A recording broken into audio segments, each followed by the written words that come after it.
We come now to the fourth chakra, and here's the beginning of the mystical life. This is at the level of the heart, as I say. Its name is Anahata, A-N-A-H-A-T-A, the second A being a long A. Not hit is what that means. The sound that is not made by two things striking together. All the sounds that we hear are made by two things striking together. The sound of my voice is made by the wind brushing over the laryngeal cords. What is the sound that is not made by two things striking together? It is the sound of the energy of the universe, of which all things are a precipitation. It is antecedent to things. It is the sound of the spiritual vibrato, namely Om. You can cover your ears and you can hear it. At this level, that sound is heard. Now, when that sound is heard, it is heard everywhere, in all things, and in oneself. You do not have to quest for it. You cannot lose or gain it. It is simply there. You have come to the realm of peace, and this is where peace is. It can't be in any of the lower chakras.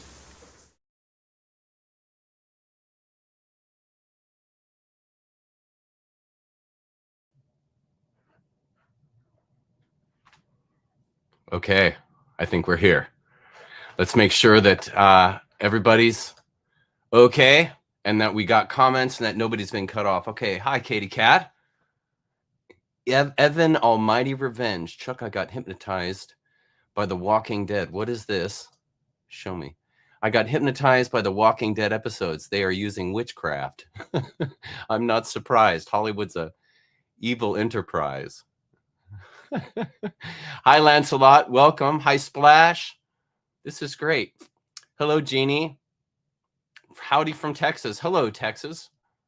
Hi, Tina. Hi, Pablo. Hi, Ginger. I'm seeing some familiar faces. Nice. I'm excited about tonight. We're going to finish up Astrotheology. I got a great ending for everything, and I've wrapped it up really well. I'm looking forward to it. While you guys are here and coming into the room, I'm going to run a couple of announcements. As you guys know, we've got the big, and I did it again. There it is. I did it again. Let me try again here. Hang on. I'm still learning this thing. There we are. Okay. There. Can I put it right back up again? Okay, let's try again. Now, there we are. Okay, so today we finished up the astrotheological study. That's today. Next week, we got the big shindig at Artist Point. Here's some pictures from Artist Point. That's my daughter, Jessica. I ran these last week, but in case some of you missed it, we are going to be climbing up that, not climbing, but walking up that mountain right there in the distance. That's Table Mountain. And here is a view from Table Mountain on the top. It's a huge plateau, and you could stack rocks and everything. That's very common up there. Here's another shot with more stacked rocks. People stack rocks on the top of Table Mountain. And that's the view. That's Mount Baker there, and this is Shook Sand. That's what Jessica is looking at right there. And these will be some of the places that we will go. And we're going to watch the sunset together, and it's going to be a wonderful time. And there's no, just to remind everybody, there's not a big sales thing. You're not going to be coerced or anything like that. It's genuinely to get together as a family, say hello, meet one another, and, you know, just get to know each other and say hello and find out that I'm not a fake person. I'm not AI. And none of y'all are either, and that we'll all get together and meet one another. Here's some details about what time it's at and when we're going to be meeting. I've made it a little bit later in the day so that we can catch the sunset together, and I'm happy to announce that my wife is going to be there. I wasn't sure if she's going to be able to make it. She wasn't sure, but she will, and so it's awesome. Jen's going to be there with us, and we will all be partaking together. It's going to be great. Let's go back to comments before we get started here. Thanks, Lancelot. Oh my goodness, Jenny's in the comments. Look at this. I better mind my manners. Awesome. Hello, Gretchen. Welcome. Okay, let's see what you had to say today. Beautiful. One day I will come hike it. Hate to miss this time. Oh, we'll miss you, sweet. My sister lives in Portland, Oregon. Nice. Jenny's got family in Oregon. And next time I visit her, I hope to visit there. Awesome. You would absolutely love it. Hi, Cat Kiss. Hello. I don't think you're talking to me, which is all cool. Yes, they are. You are correct, Evan. They are. Have you guys seen my stuff on MK Ultra? You guys ought to check out the last three videos from the Khazarian Mafia. They're green. And it talks about how Hollywood has really been a psyop. And it's been designed, the whole system of Hollywood has been designed to hypnotize people, just like you mentioned here, Evan. And it's a real thing. It was basically taken over by MK Ultra and the CIA. And I give all the background of that. I show how it did and how it came about. I show all that in the videos. And if you guys are wondering how to watch or how to find my Khazarian Mafia videos, I'm on at Rumble at with my name, Rumble Chuck Swindoll Jr. And my page has all the Khazarian Mafia videos, as well as my X page. If you go to media in X, I've also posted the videos there. That might give you a less commercial option where there's no commercials. Thank you, Lancelot. I'm happy she's going to be there too. And she's with us tonight in comments. So that'll be great. Hello, Spaceman. My favorite part of Saturday evening. Thank you, Jason. I appreciate that, sir. It is all Satanism and witchcraft. It is. Yep. Hollywood is a big programming agency. Yes, all is illusionary also, Lancelot, to further bury us in all this stuff. Hey, Chuck, scroll up. Okay, what is scrolled up here? Did you write something, Obi, that I need to see? Okay, here it is. I bet this is what you wanted me to see. Can you talk about the egregore of cringe and how it is used to chain us? Well, I've never heard that before. As you guys know, the egregore is a psyop. It's a menticide whereby the mass of people bury themselves in a lie by their own will. And that's why it works, because people do it in and of themselves. Like when you were little, I'm sure that if you were raised in a Christian home, you were convinced that you were a sinner. And so sin and being a sinner is an egregore. And it's an egregore because it exists. The idea of sin and being a sinner exists because the masses believe it. And that's the egregore. So a spell is cast into the masses with fear. Okay, so the reason why you believe that you're a sinner is because of a fear. Because fear keeps you from leaving the idea of being a sinner, because you feel like when you're a sinner and you're forgiven through Christianity, that you've resolved that. And so you have to, though, stay a sinner until you're dead, because that's the only way you can access God in Christianity, is identifying as a sinner and needing to be saved. And so an egregore is created by the people who believe that they're a sinner and believe that they're going to go to hell because they are a sinner. And so all of that is brought to life, is allowed to continue, because people have bought the con. They've bought the lie. So I would imagine what you're pointing to here, Obi, with cringe, is the response of people when they hear something that is outside their normal egregores, and it causes them to cringe. And then on the vice versa of that, the people that are not in the egregore cringe when they see the masses within that scope, within that con. And so, yeah, it's society. All of us have grown up in egregores. And that's why I covered that in my lives. And if you go back a few months, you will find my series on the egregore. And it's very enlightening. Thank you, Jubes. I appreciate that. I appreciate that. Thank you, Gretchen. Thank you. Yes, it is. It's a nice respite, isn't it, Lancelot? It's a nice respite to be with folks that aren't just constantly bringing you down and telling you that you're an idiot. So it's nice to experience that. Thank you, Jenny. You're so sweet to me. That's my wife, in case you guys are wondering. That's her right there. Okay, so scrolling to the common ground here. Let's see what we got. Thank you, Lancelot. I appreciate that. I hope you enjoy my writing tonight. I've got some good stuff coming up. It is unfortunate because it keeps us separated. I am all about unity and bringing us together. We are stronger and we are more aware when we're together and we share knowledge with one another, and that awakens us. And so my point in doing these lives is that to try and bring about understanding so that people don't stay caught in the egregores. Thank you, Lake. I really appreciate that, man. I really do. Thank you. Thank you. Yeah, it's kind of easy to tell because Swindoll is a very uncommon last name. So yeah, it's easy to find that. Saturday already. You're right, Matt. Okay. So awesome. Thanks for saying hello, Lancelot. I appreciate that. All right. Let us get going here. Where's my media assets? All right. So this is how I wanted to start. We're going to be reading the myth of Persephone and Demeter. But this is what I wanted to start off with today. Hang on one second. Let me blow my nose. Hang on.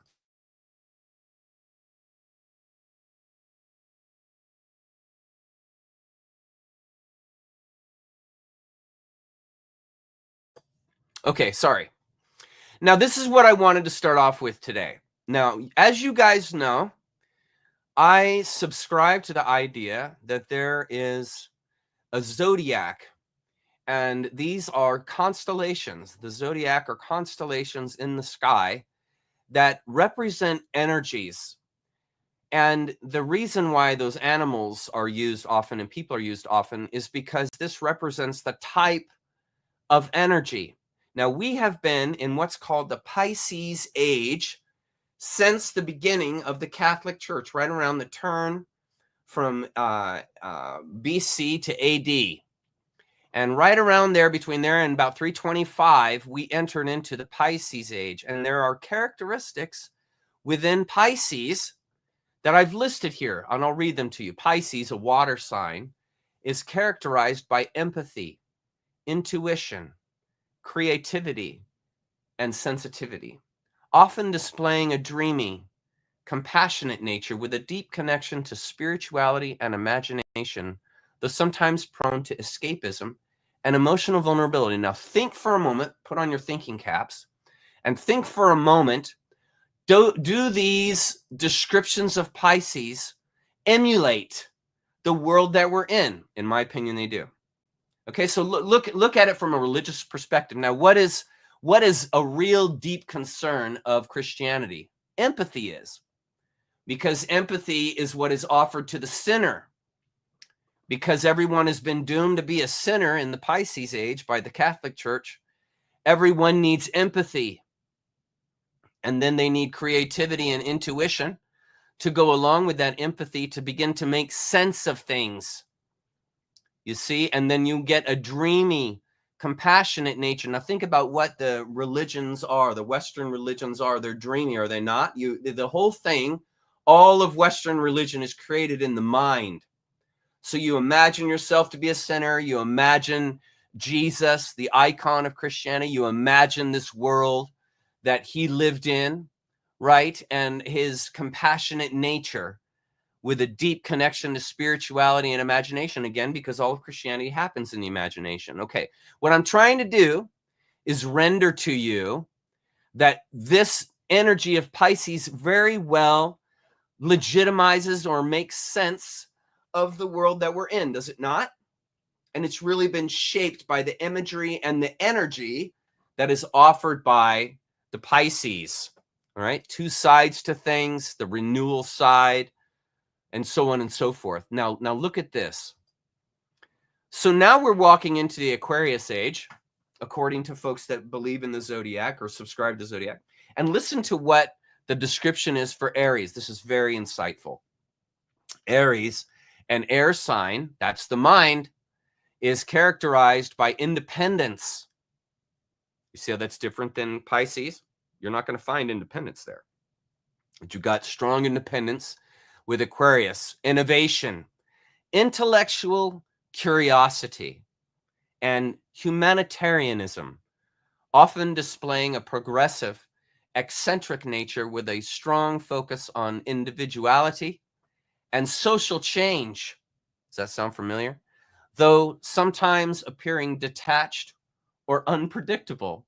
Now, I don't know about you guys, but doesn't that sound like today? Look at it again.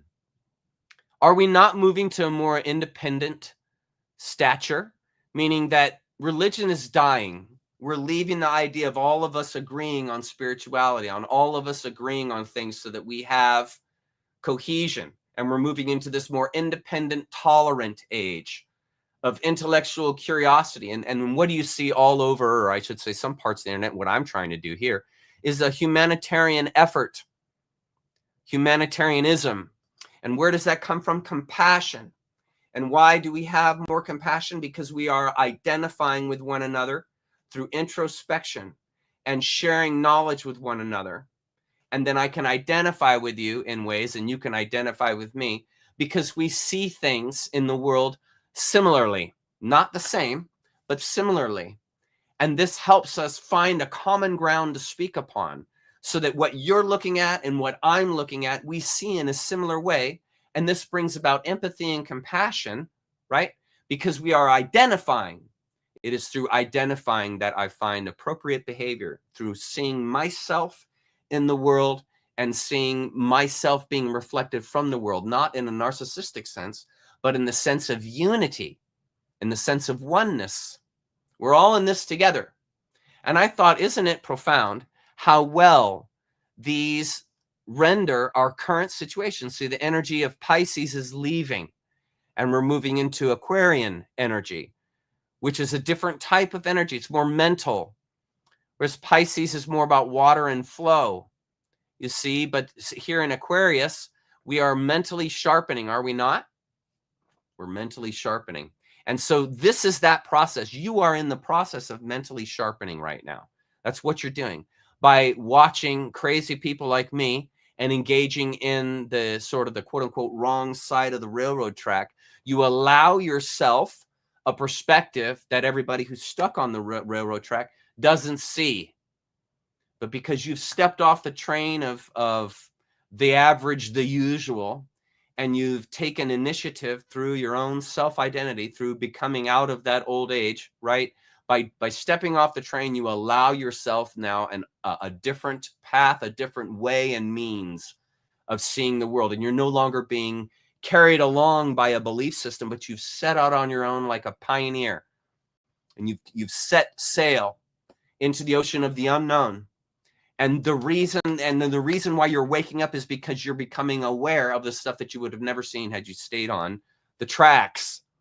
And this really aligns well. This idea really aligns well with the Aquarius idea.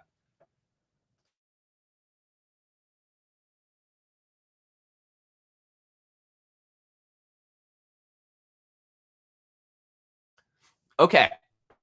Now, what we're going to be doing to get started here is we're going to be looking at the myth of Demeter and Persephone. And I just wanted you guys to see some of the sources I used to develop this. This is one of the 33, interesting number there. Please notice number 33, or one of the 33 Homeric hymns. I mean, this is very old. This is ancient Greek and earlier mythology. And this is the reason I'm doing this. What I'm wanting you to see is that in all mythologies, okay, follow this. This is so important. In all mythologies, there's a common theme in Western mythologies. There's a common theme. And that common theme is from death comes life. That's the common theme. And what you're going to find in most mythologies is that through hardship, through trial, through challenge, we grow. Okay? And what has been the major emphasis for the last 2,000 years is that exactly. And by understanding that these myths have been centered upon this idea of from death comes life, you begin to understand the world that you're coming out of. And absolutely, from death comes life is timeless. I'm not saying that's not true anymore. It's very true. But that has been the real driving and instigating mythology behind cultures, behind Western cultures in particular. And what you've noticed as we've studied astrotheology is how often Someone dies and is reborn. Someone goes through a tremendous trial and from that trial learns and is renewed. The idea of the phoenix coming out from the ashes and rebirth. And the rebirth principle is the changing of your mind, the changing of your perspective. Your old perspective had to die, literally had to die, so that you would then be clear. You could then see your bowl is empty, so you can learn as we grow together through pain, you see. And so that has been, the mythology has been really driving that in as, hey, this is a way you can really learn and grow. And because the whole purpose of being here on this planet is to grow, to expand, to gain perspective. That's why you're here, is to become a wiser and wiser individual, right? And that happens through pain. That happens through trial. And we talked about that with the initiation that used to happen on this planet. Initiations they had for young children when they hit puberty and they begin this self-identity process. There was an initiation to move that child out from adolescent ideas into perspectives that an adult, that the mature individual has. And you can only gain that perspective if you're willing to leave this adolescent view of yourself and the world. And this is why the church made you a sinner, so you would stay adolescent in your spirituality. You would never grow out of that. You're a sinner until the day you die. You believe you're a sinner at 4, you still think you're a sinner at 90, 100, till the day you die. And this holds you, I like to say, it holds the individual in spiritual contempt because they can't grow out of that. And this causes anxiety, it causes frustration for the individual who wants to grow. And I used the analogy last week of the bonsai tree, where the bonsai tree has all the potential in it. Everything is there for this tree to grow into this massive oak tree, right? It's all there, but it's held with wires and a confined root base so that it can't grow. It makes you think of the feet that they used to tie, the Asian culture women, they used to tie their feet into shoes that were when they were 6 years old, and their foot wasn't allowed to grow. And it's the same exact thing with your consciousness. And when you have been bound into a belief system, which is all Western religions, you never grow out of that, do you? Think about it. You still think of God in the same costume and way that you were taught when you were 4 or 5. That was true for me until I was 40 years old and I left Christianity, okay? So for 40 years, God was this personal God that was designed and made in the image that the religion handed to me. I didn't develop it. It was handed to me, just like it's handed to everyone else. And that's the trap, is you will stay locked in that position, you see? And so the whole idea of this Aquarian age, this growth and intellectual age, is to grow out of the intellectual confinement that you were put into. And how do we do that? We do that by learning how we were confined. We do that by learning what was the spell that caught me. Because the only way I'm going to get out of that trap, out of that spell, is if I stop believing it. I stop subscribing to the egregore. I'm an enabler when I continue to subscribe to the egregore. And being an enabler, I don't grow. I'm codependent. I'm codependent with the religion. I'm codependent with its icons. And as I've showed in my book, that creates a Stockholm syndrome. Every devout Christian suffers from the Stockholm syndrome. And I'm not going to get into it today because I've got too much to cover. But eventually that confinement, that mental chain that you've locked yourself down with, causes a Stockholm syndrome, where you begin to align your ideas to that of the aggressor. And the Stockholm syndrome is an enabling codependent syndrome. And it develops from people who begin to identify with the priorities and edicts of their abuser. And I talk about that in my book. And so we, as all or most of us as ex-Western religionists, have to grow out of that. And it doesn't just happen any more than the child becomes responsible. It doesn't just happen. That child has to go through initiation to become a responsible, self-responsible adult, or they remain dependent on their parents. And it's the same thing with the Christian. They don't grow out of it, so they remain dependent, codependent with Christianity, which is a coping mechanism. It's a coping mechanism because it copes with the fact that you're a sinner. It's the coping mechanism the sinner uses to cope with the fact that they are a sinner. You see, and you dispel these types of narratives, these egregores, by learning the psychology that undergirds it. And when you learn that psychology, you free yourself. That's why nobody can save you.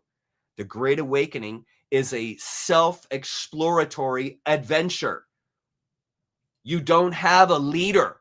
You are not a follower. You are an independent thinking individual being. And that's beautiful. That's the whole point. You didn't come here to get in line and to follow somebody. You came here to independently think for yourself as a responsible adult, because that's what adults do. They don't act like children, dependent and needy and asking permission, seeking approval, and expecting reproof. That's the mentality of a child. And if you're an adult, that's the mentality of a slave. Because a slave is always asking permission from his God, his master, is he not? You see? And so the whole purpose behind astrotheology, what our study here, is to help you learn this stuff so that you stop submitting.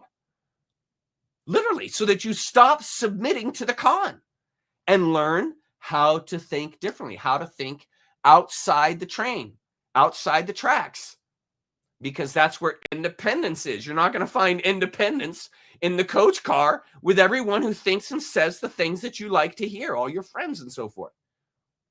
You see, we want to be mature adults, pioneer, going into the world on our own, thinking for ourselves, deciding for ourselves, you see. Okay, so this is what you need to understand as we begin to read this, this myth about Persephone and Demeter. So let's do this. Here we go. Persephone, the youthful daughter of Demeter, goddess of agriculture, grain, and fertility. And that's important to know. Remember, these mythologies come out of agrarian cultures, cultures that are oriented to the sun. They're called solar cults. They chase the sun. They follow the sun, and they see the sun as the son of God. And that the sun, does it not bring life? It does bring life. Does the sun bring renewal? Absolutely. Every winter when it is reborn, it brings about renewal come the springtime. And these ancient agrarian cultures aligned their life, aligned their ontology to the ontology of the sun, Helios, Ra, right? These ideas of a light being, even Jesus. This is a solar cult. That's why these cults worship on Sunday, the day of the sun. That's why Christians to this day worship on Sunday. It's a solar cult that comes out of solar-oriented ancient societies from the Levant. You see? Okay. And so this Persephone, this myth of Persephone and Demeter follows along that line. That is the undergirding of this myth. Just follow it, it'll all make sense. And Zeus, king of the gods, was gathering flowers in a meadow with her companions like Athena and Artemis. These are ancient Greek gods. Hades, god of the underworld, struck by Persephone's beauty, gained Zeus's consent. As you know, Zeus is a low-life loser. Zeus's consent, all unknown to her mother, Demeter, to take her. Emerged from the earth in his chariot, that's Hades, and abducted Persephone. This is the capturing of the mind. Think of these in metaphoric terms, folks. As she was seized, she cried out to her mother and father, but only Hecate, goddess of magic, and Helios, the sun god, heard her pleas. A narcissus flower planted by Gaia, that's nature, lured Persephone and marked the spot where the earth opened, and she was taken to the underworld. Okay, next slide. Demeter, unaware of her daughter's fate, was consumed by grief and began a desperate search. This is her mother. So this is her daughter. Persephone has been stolen, has been abducted by the devil, by Hades, by evil. Okay, imagine this as a mother. Imagine this happening to your daughter. For 9 days and nights, she roamed the earth with torches, neither eating nor drinking. Remember that. Questioning gods and mortals alike. On the 10th day, Hecate, who heard Persephone's cries, met Demeter and suggested consulting Helios, key phrase, who sees all. Does your God, or does the Western religious God see all? You see where that idea came from? The sun, which is over and above the entire planet, sees all. And then this also is a metaphor for God, who sees all. You see? This is the level these ancient cultures taught spirituality. It had nothing to do with science and facts, really. It was metaphors so that you could see this deeper principle: the sun sees all, God sees all, awareness, truth renders all. You could see these outside of words. You see them through symbolism. And it is hidden in these stories like this. And here we see, suggesting consulting Helios, who sees all. Helios revealed that Zeus had allowed Hades to take Persephone as his bride. Now imagine being a mom and finding out Zeus, the father of this daughter, turned the child over to evil. Does that sound familiar with our day and age? Look at this, folks. You can see symbolism everywhere. It opens the world to you. Helios revealed that Zeus had allowed Hades to take Persephone as his bride. Furious at Zeus, betrayed and heartbroken, Demeter withdrew from Olympus, that's the place of the gods in Greece, disguising herself as an old woman named Doso to wander among the mortals. Now watch what happens. Demeter eventually arrived at Eleusis near Athens. This is the myth, and rested by the Callicuron well. There, the daughters of King Celeus found her and, moved by her sorrowful appearance, invited her to their palace. Demeter, still disguised, see, they didn't know that she was a god, was welcomed by Queen Metanira and offered a role as a nurse to her infant son, Demophon.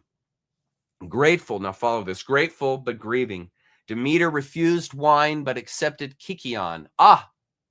Kikion, a barley-based hallucinic mint drink laced with opium, mushrooms, and cannabis. Here's your first clue to the Eleusinian mysteries and where that idea came from. It comes from the myth of Demeter and Persephone, which subsequently became sacred in the Eleusinian mystery cult initiation rites.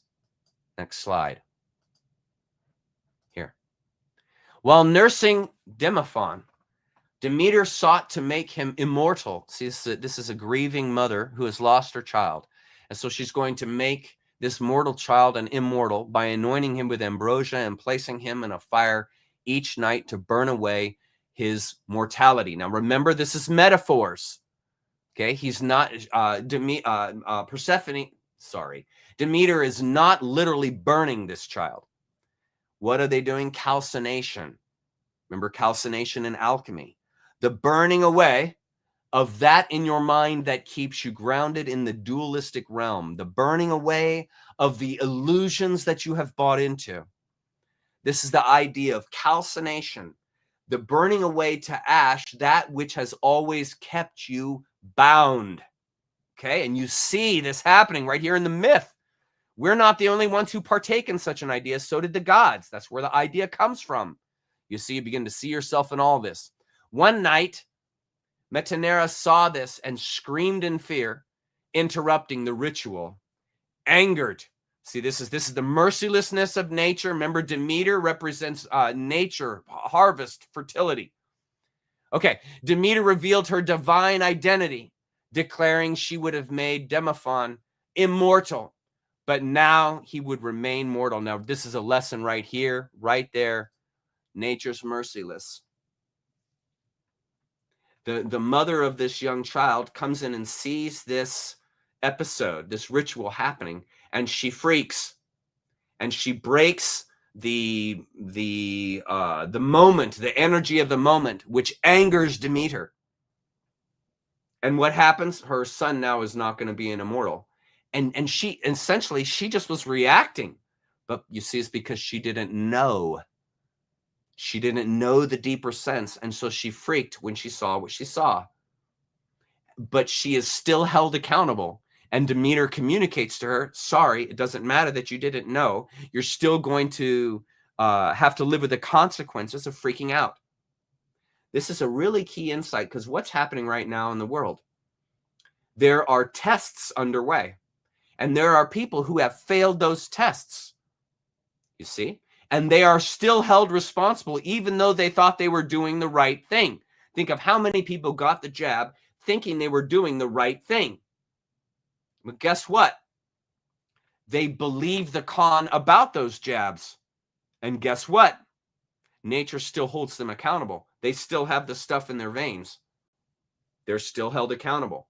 And what's the moral of the story, of that particular part of the story? It is your responsibility to learn. It is your responsibility to take the self-responsibility to grow. It's not going to happen automatically. It happens through the body, the spirit, and the mind. All three are an essential component to the regrowth principle. You see, and you will be held accountable. You will be held accountable. And it doesn't matter your opinion. It doesn't matter what you think. If you miss the exit, nature's going to hold you accountable. Period. Period. There's no argument. You will be held accountable. Just like if you jump off the bridge or jump off the cliff, guess what? Gravity's going to hold you accountable. And it doesn't have any mercy on offer for you. If you're dumb enough to jump off the bridge, you're going to be held accountable. Right? And if you engage in activities of the society and you haven't done your homework and you haven't done the research, you will be held accountable. And that's the tough aspect of this, but that life isn't easy. It's not easy. It wasn't meant to be an easy sail. It was meant to challenge you so that you would grow. And these mythologies instruct you in the deeper principle that's past words. And so when you see past the words, this is all going to come up later and come together for you. When you see past the words and look at the symbolism in the mythology, that is the teaching principle. That is what will render to you the truth, because the truth cannot be put into words. You find the truth through your own willingness to risk putting yourself, your life, your health on the line. That's the prescription. That's the ante to get into this thing. You have to be willing to put yourself on the line. And what you see so common in all these myths is people putting themselves on the line. They're doing it all the time. And so if you can see that as an instruction rather than a historical event, you're on the right track. You're on the right clue there. Because you're not held down with like, okay, wait, now where was Olympus? Okay, now where was it exactly on the planet? Okay, now when exactly did Persephone live and Demeter, and who saw them? And where was their house? Where are they buried? I want to go visit that. You see, you've missed the point of the mythology when you concretize it. The whole point of the mythology is for you to leave it in the symbolistic realm and conjure in your mind the deeper principle at work. That's why I'm always using that example in Pisces of when Jesus fed the 5,000 with 2 fish. It has nothing to do with actually feeding people fish meals. Nothing. It's a metaphor for the Piscean age. Do you see? And when you no longer see these myths as trying to find their historicity, trying to find where and when and how they happened, you see, you have missed the point when you do that. You've missed the point entirely. The point was to take it as a symbol. And that's that's how this is going to teach you. So continuing. Okay, anger. She demanded that the people of Eleusis, this is the background of the Eleusinian mysteries, she, Demeter, demanded that the people of Eleusis build her a temple, which they did, establishing the sanctuary where the mysteries were later held. And look, here it is. That's Eleusis right there. That picture right there. That's Eleusis. Here's a better picture of the temple.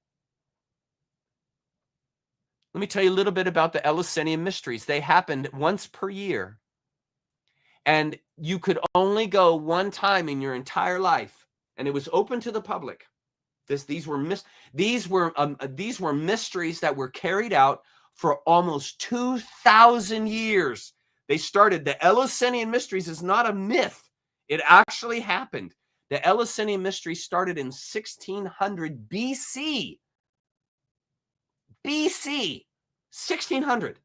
Think about the situation in the Levant in 1600 BC. You see, and that's when these started, right in the midst of that. And they carried all the way through until just after the 4th century, when the temple was destroyed. Guess who destroyed it? The Christians. Why did the Catholic Church destroy the Eleusinian temple? It's a threat. It's a threat to that religion, because the whole idea of the Eleusinian mysteries was to expand your consciousness. And when you've got a church in place that doesn't want people's consciousness expanding, they want everyone thinking they're a sinner and going to hell if they don't believe right. Any kind of cult that comes along and says, hey, think for yourself, decide for yourself. What do these mysteries, what does this hallucinogenic potion show you? And the reason why they call it a hallucinogenic potion is because it's an anti-hallucin. It takes you out of the hallucinogenic vision, which is what all these religions want you in, a hallucination about yourself and a hallucination about the world. And so when you take a hallucinogenic drug, it's anti-hallucinogenic. It takes you out of the hallucination of thinking that you're a sinner, of thinking the world is doomed, of thinking that you're right spiritually. It takes you out of that hallucination and puts you in the alternate world, which is the real world. And it heals you. Okay? And so these mysteries at Eleusis, just north of Athens, here, I'll show you. I'll show you. Here, look. There's Athens in red. I've circled it. And look where Eleusis is, over there on the left. And these people made a trek. They walked fasting. Remember how the myth said that Demeter was fasting? These people, as a part of the cult, would walk from Athens to Eleusis to this temple here. That's it. That's where they worshipped. There's the well that's talked about in the myth. Do you see this? Do you see those steps right there? This right here is the temple, the back of the temple, or the front, where everyone drank the kykeon. So here's the temple. There was like probably every year, there's probably like 3,000 to 4,000 people that did this. Every single year for 2,000 years, folks. Did you learn about the Eleusinian mystery cult in Sunday school? Nope. Did you learn about it in seminary? Nope. Did you learn about it at university? Nope. Guess why? It's a threat to the establishment, because the Eleusinian mysteries awakened people to think for themselves and to see themselves differently. And so what did the church do? Destroyed it.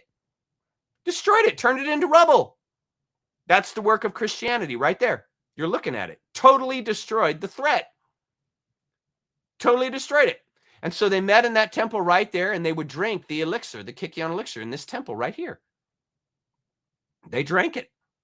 And so what would happen is the mysteries for 3 days, now follow this, for 3 days in the winter, they would, in the summertime, it was the lesser mysteries, the 3 lessons of the lesser memories were taught over 3 days.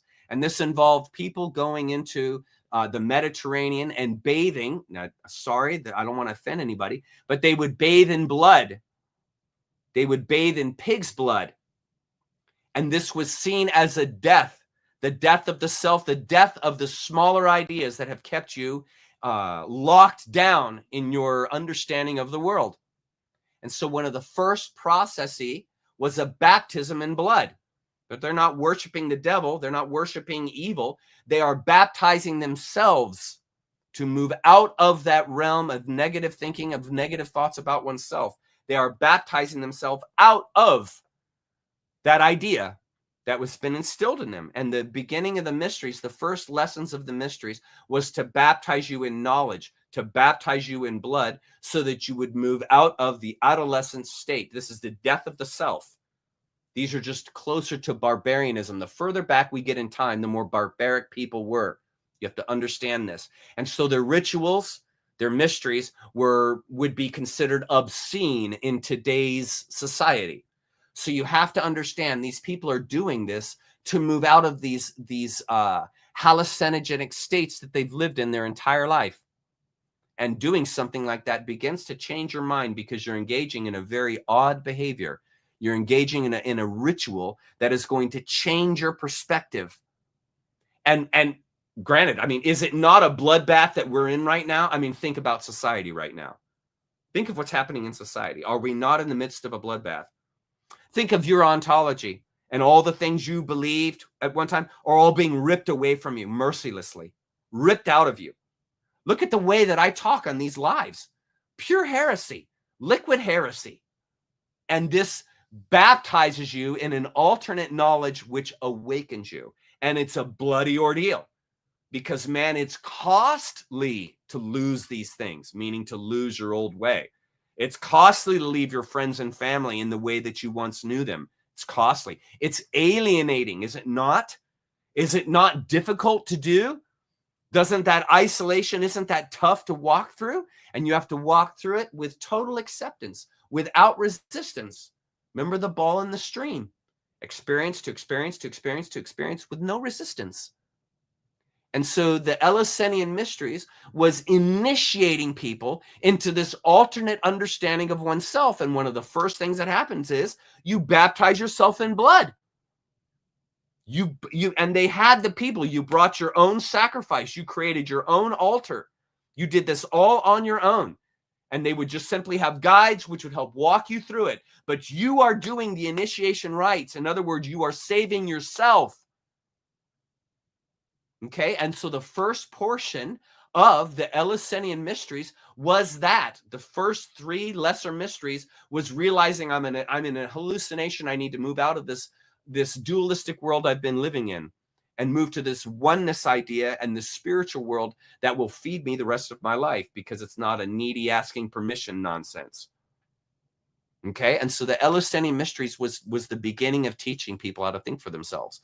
And so that what would then happen 9 months later, same as gestation of a child, 9 months later or 6 months later, they were at the spring equinox, right? The spring equinox. And what happens at the spring equinox? You're reborn, just like Christ was reborn at Easter. That's why they made Easter during the spring equinox. This is when the entire nature society is reborn, because spring is here to provide the food and nurturance and necessity necessary for the tribe, for the cult to survive.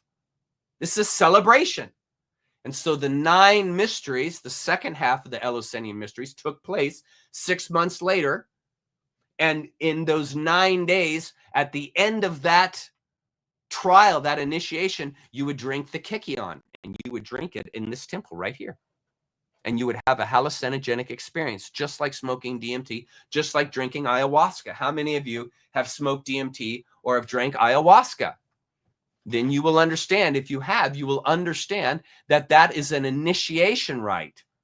That whole ordeal of taking the hallucinogenic drug is an initiation rite to move you out from adolescent thinking into the thoughts of an adult. And it doesn't just happen. It must be initiated. And so the kykeon, which had heroin in it, which had magic mushrooms in it, which had cannabis in it, which had LSD, ergot from barley, was in it. So you can imagine the level that these people were going at. Anybody who has any experience with any of those drugs, you'll understand, wow, this is a major, major event in this person's life, and they're never going to forget it. I mean, when you smoke DMT, when you drink ayahuasca, when you take the magic mushrooms, do you ever forget it? Never. I've never met a person who's had those experiences and that they just forgot them. They're the most impressioning experiences you ever have in your life. And that's the point, to break you out of your constancy. You're constantly looking to the same places for the same answers. And it teaches you no longer to do that. So this is the beginning. So Persephone and Demeter are the beginning of these initiation rites. And what you're experiencing with reading this myth, and I will continue with it, what you're seeing is Demetri is going through that experience. Her life, her understanding of the world, her child has been torn from her. And this is identifying with the person who goes through great catastrophe in their own life that's going to bring them to growth. And so by looking at how Demeter responded to Persephone, her daughter being taken, is the teaching principle. And that's the reason for the myth. Okay. So continuing, let's see here. Okay, we just read that. So here's the next slide. Demeter, still grieving. Sorry, I pronounced her name wrong earlier. Demetri. It's not it. Demeter, still grieving, withdrew to her new temple and refused to let crops grow. See, she's angry, causing a devastating famine that threatened humanity's survival. Mortals could no longer offer sacrifices, and this alarmed the gods. You see her plan, what she's doing as a mother. Zeus, pressured by the crisis, sent Iris and other gods to plead with Demeter, but she refused to relent until Persephone was returned. She's a good mom, right? Standing up for her child. Zeus then ordered Hades to release Persephone, dispatching Hermes to the underworld with the command. Notice it's Hermes. We're going to be studying a lot about more Hermeticism as we go into Rosicrucianism. Continuing here, though. Next slide. Hades agreed to release Persephone, but here's the key. Before she left, gave her pomegranate seeds to eat. There's the deception right there. This is the picture. This is the Judas mode. He's deceiving her. Sources differ on whether she ate them willingly or was tricked, and the number of seeds varies. This act bound, there it is, merciless, even though Persephone didn't know this would bind her. It doesn't matter. She didn't know. So the act bound her to the underworld as eating its food, consummated her to Hades' realm. Hermes escorted Persephone back to the upper world, where she reunited with Demeter at Eleusis, at that place I just described. Overjoyed, Demeter embraced her daughter, but upon learning of the pomegranate seeds, she realized Persephone would not fully return. How many times have I told you guys, some things in life we never fully heal from? And that's the point. You're not supposed to fully heal, because not fully healing keeps that lesson right at you. So you never forget the hard lesson you had to learn by going through that ordeal. You see, so it's very important at times to have aspects of your life which never fully clarify, because they hold you accountable. And that is what's happening in this myth here, is Persephone and Demeter are being held accountable, even though Persephone didn't know. She's still held accountable. Why? Nature's merciless. Merciless. Sometimes that's what has to be accepted, and that keeps you fully in the lesson. Okay, continuing. Zeus mediated a compromise. Because Persephone ate the underworld's food, she must spend 1/3 of the year with Hades as queen of the underworld, and the rest with Demeter and the gods above. You see? So she's bound to there for life, forever. When Persephone is with Hades, Demeter grieves, causing, here's the key, causing autumn and winter when the crops wither. This is the deeper principle in this metaphor, in this myth. When Persephone returns, Demeter's joy brings spring and summer. Again, renewal, the earth's fertility.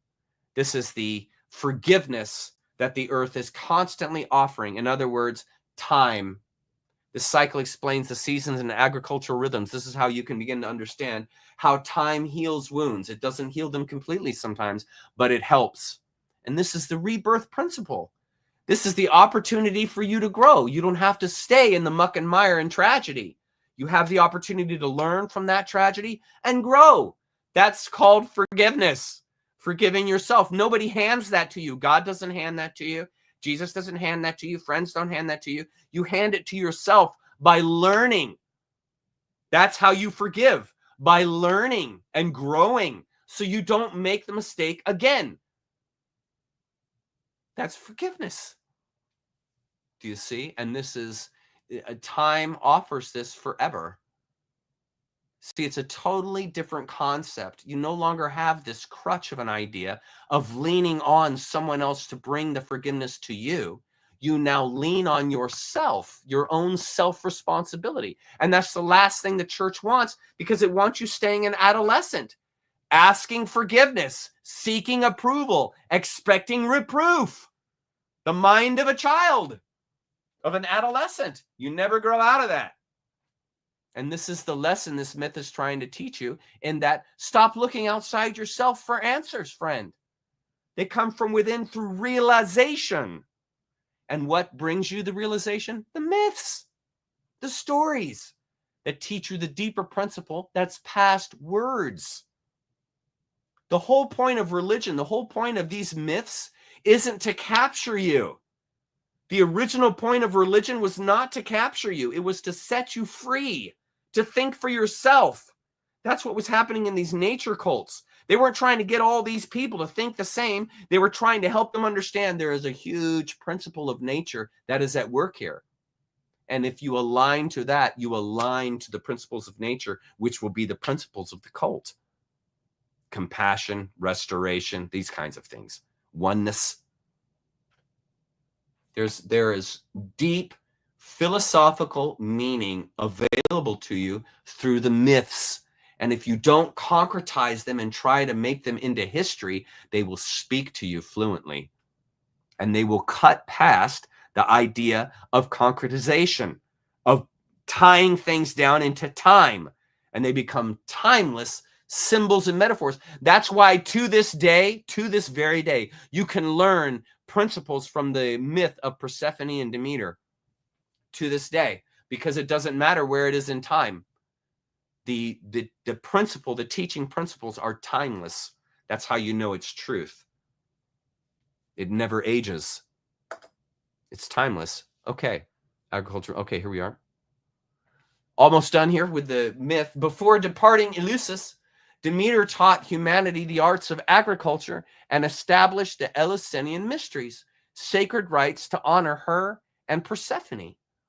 See that it isn't to make the Eleusinian mysteries about Persephone and her mother. It's not to do that. It's to awaken you. That's the point of it. It's to awaken you. Not to teach you a history lesson. Not to teach about somebody you got to go find. But to see those energies inside yourself. That the energy of Persephone, the energy of Demeter is inside you. You have that. It's not something you go find. It's something that is inside of you that you realize. And you realize it through the myth. And that's why the myth is timeless.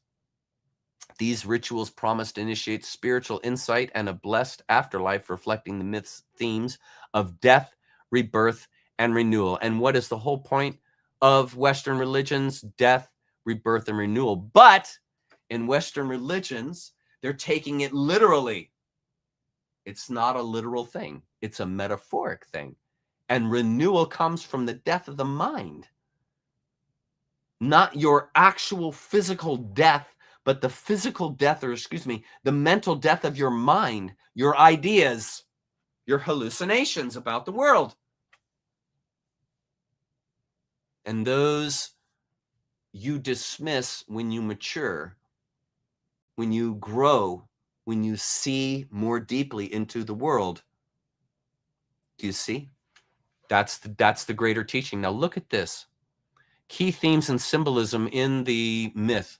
Cycle of seasons. Persephone's annual descent and return symbolize the agricultural cycle. See, that's the metaphor. With winter as Demeter's grief and spring as her joy. You see how lucid it gets? Death and rebirth. Persephone's journey to the underworld and back mirrors initiatory experiences. In other words, it mirrors you, not her, you. The whole idea of the myth is for you to identify, see yourself in Demeter, see yourself in Persephone, so that you identify and see, oh, what they survived and endured, I also can survive and endure if I align myself to the principles of nature, which are timeless, which will carry me because I am a nature creature in a nature world. And the nature world is different than the ideas that you have in your head. The world isn't what you think it is, because what you think is an illusion. The whole idea is to align to these timeless principles, which are past your mind. In other words, you can't comprehend it. It's so big. That's the point of mythology. That's the point of religion before it came a capture system. The point was release, liberation of you, not to capture you into one idea about yourself. Mother-daughter bond, the intense love between Demeter and Persephone underscores familial devotion and the pain of separation. Does it not? One of the worst, most painful moments of my life was seeing when my daughter left the house. And even though that's the right thing to do and that's what she has to do, it's extremely painful to see your child leaving the house and they're going to go do their own thing. And that's healthy. That's what they should be doing. Go out and do their own thing, make their own decisions, have their own problems, and have to deal with it just like you did. But it's still painful, just like it was still painful for Demeter to see Persephone taken. This is how the myths identify with you. You see yourself in them and you learn and grow. It gives you courage. It gives you foresight and wherewithal to see I am in a bigger picture than the ideas I have in my mind. And the myth shows you that.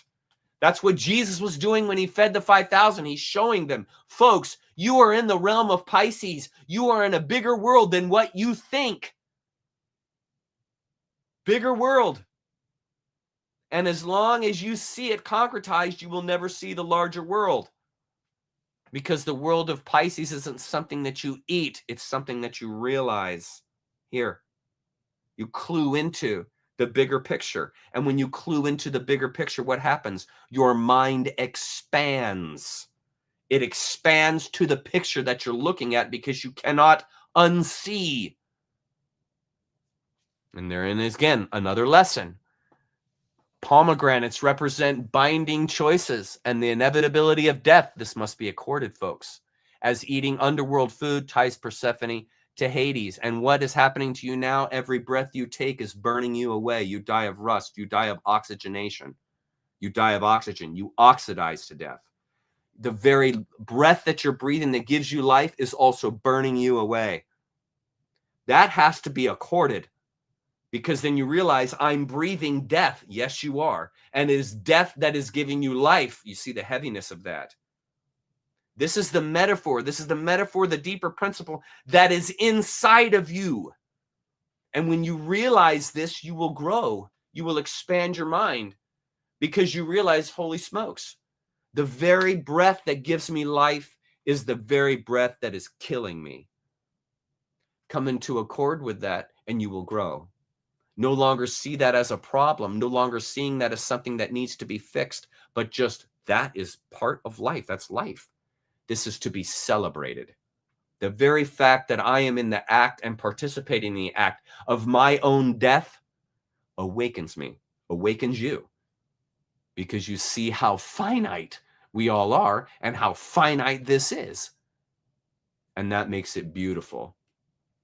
Because you only get every day one time. You only get the now one time. And that's what makes it heavy and beautiful and gives that compassion, energy to come out of you. Appropriate behavior to blossom from you because you realize I am in an ephemeral world. I'm an ephemeral creature. Now you see it, now you don't. And weighing your life on those scales will bring you an incredibly moving and visionary life because you're no longer under the tenets of this dualistic illusion, but you realize it's just a layer, man. I am just a drop in the ocean. So take all of life that I possibly can, not take in a materialistic sense, but take it in. Expand your consciousness, grow your mind. The food that grows your mind is knowledge, is awareness. That's what grows you. not water, not food. The food is the spiritual essence, the realization that I am as much alive as I am dead, that I am both the bringer of life and the bringer of death. That's a God characteristic. And the more you realize that that is what you are, you give birth. If you're a woman, you give birth to eternity. You make eternity with your partner. These are God activities. And when you realize you have that kind of power in you, you will no longer look outside yourself for answers, because you will realize they're all in here. You don't have to quest for it. Remember at the beginning of the video, our video tonight, when Dr. Campbell said, it's not something you quest for. It's something you realize. And mythologies teach that to you. Demeter's role as a grain goddess links the myth to human survival through farming, celebrated in the mysteries. Of course, that's the wheat sheaths that are on the artwork from that. Afterlife beliefs, the mysteries promised initiates a better fate in the underworld, reflecting Persephone's dual role as both the victim and queen. You see that? Persephone was both the victim in Hades, but she was also the queen. And it's the same thing with you. You're both the giver of life, but you are also the king, the queen of death, because it is death to where you are headed. And no one's going to stop it. Death bats 1,000. Nature's merciless. You eventually are going to the grave. This is to be celebrated. This isn't a sorrowful thing. Death is not a sorrowful thing. It's to be celebrated as the beginning of the next chapter, as the beginning of new life. You see, it's the religions that teach you to be afraid of death, to run from death, to have to believe right so that then death is okay. It's all lies, man. That all keeps you a child. Now, to finish up, awesome. Look at how far we've come, folks. We've done all of those steps, and last but not least, we are at the embryonic and alchemical symbolism, the global solar myths, and the conclusion. We've actually made it, folks, and I'm going to ride with you to the end. This vase there is from the Eleusinian mysteries, and we are going to now be studying the human embryo as a broken wheel, Scorpio's triple symbolism, and the alchemical horoscope. Are you ready? Here we go. The 9-month gestation period of the human being reflects the Eleusinian mysteries teachings, the ancient Greek 9-day initiation rites held in Eleusis in honor of Demeter and Persephone. The Eleusinian mysteries included 3 lesser rites, which I mentioned earlier, spread over 3 days, and 9 greater rites spread over 9 days. I was going to include all of it, but there was just too much. I couldn't get the night done and include all of it, so I decided to skip that. Culminating in a profound revelation. The 9 greater rites represent the coming into being in mother's womb, the soul's rebirth, completing the circle of life. The rites were to initiate greater awareness in the initiate, so to realize who and what they are. The Eleusinian mysteries reflect Astrotheology's Zodiac and the transformative key here and the transformative power of cosmic initiation rituals, which accord the initiate with divine rhythms. The 3 to 9 structuring links sacral geometry to embryonic development, suggesting that the human life is a microcosm, is it not, of celestial process. Are you not? I'm going to show you that. A theme that resonates with the broader exploration of all mythologies. Look again here at the Zodiac. Are you not an expression? Is not your life an expression of these Zodiac and the characteristics that they carry? It's like the tarot deck has every single human emotion in it, in all of the cards combined, the symbology they represent, and it's the same thing with the Zodiacs. You are the sun in the center, friend. And these outside characteristics you see in these animals are the characteristics of you. Of you. Nobody else. You. And as you go through these different challenges that these creatures represent, you grow. You see, and that's why it's important to familiarize yourself with the Zodiac, because it correlates your own emotional system with the universe. How do you see yourself as one with the universe? Like that.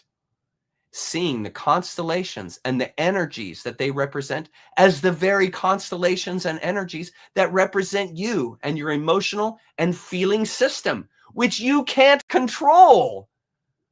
That's why you can't determine who you love and who you don't love. You find out by giving yourself to someone, and you find out. Nobody told you to like the color blue best. Nobody told me to marry or love Jenny.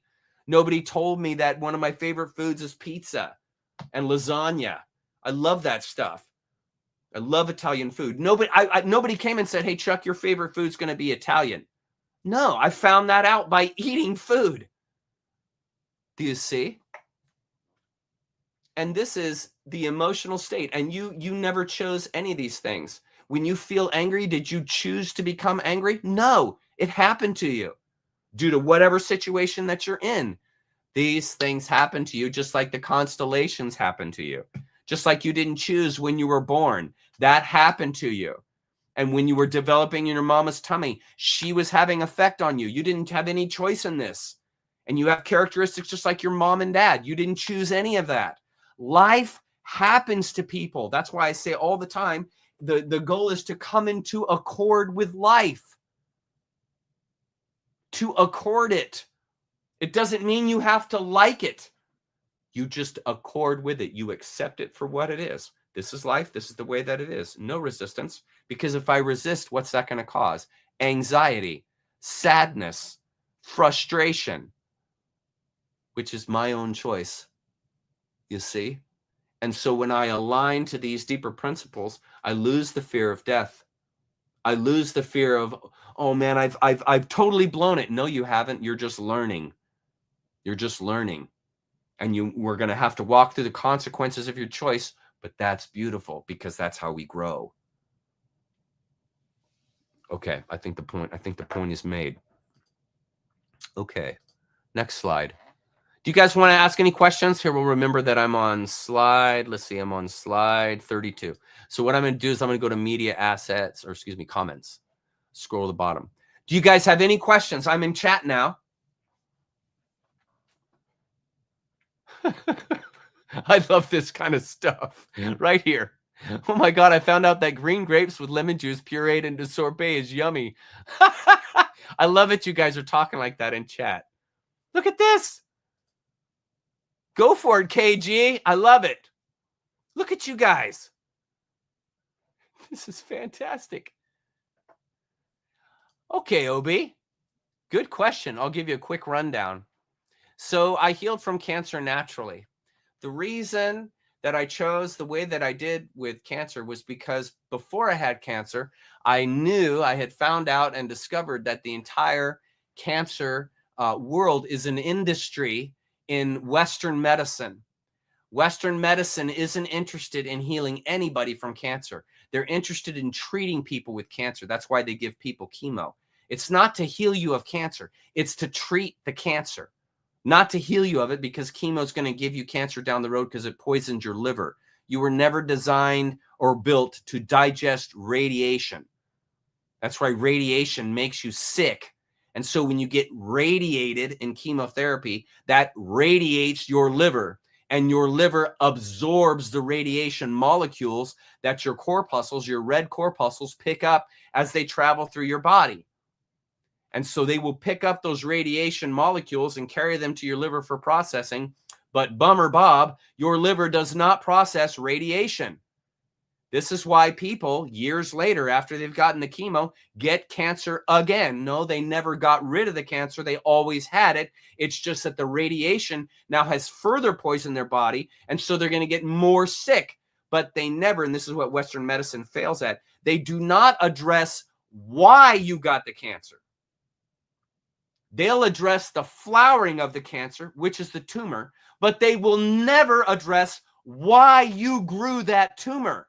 When you ask them, they'll just say, oh, tough beans, bummer, Bob, we get cancer, oh, well.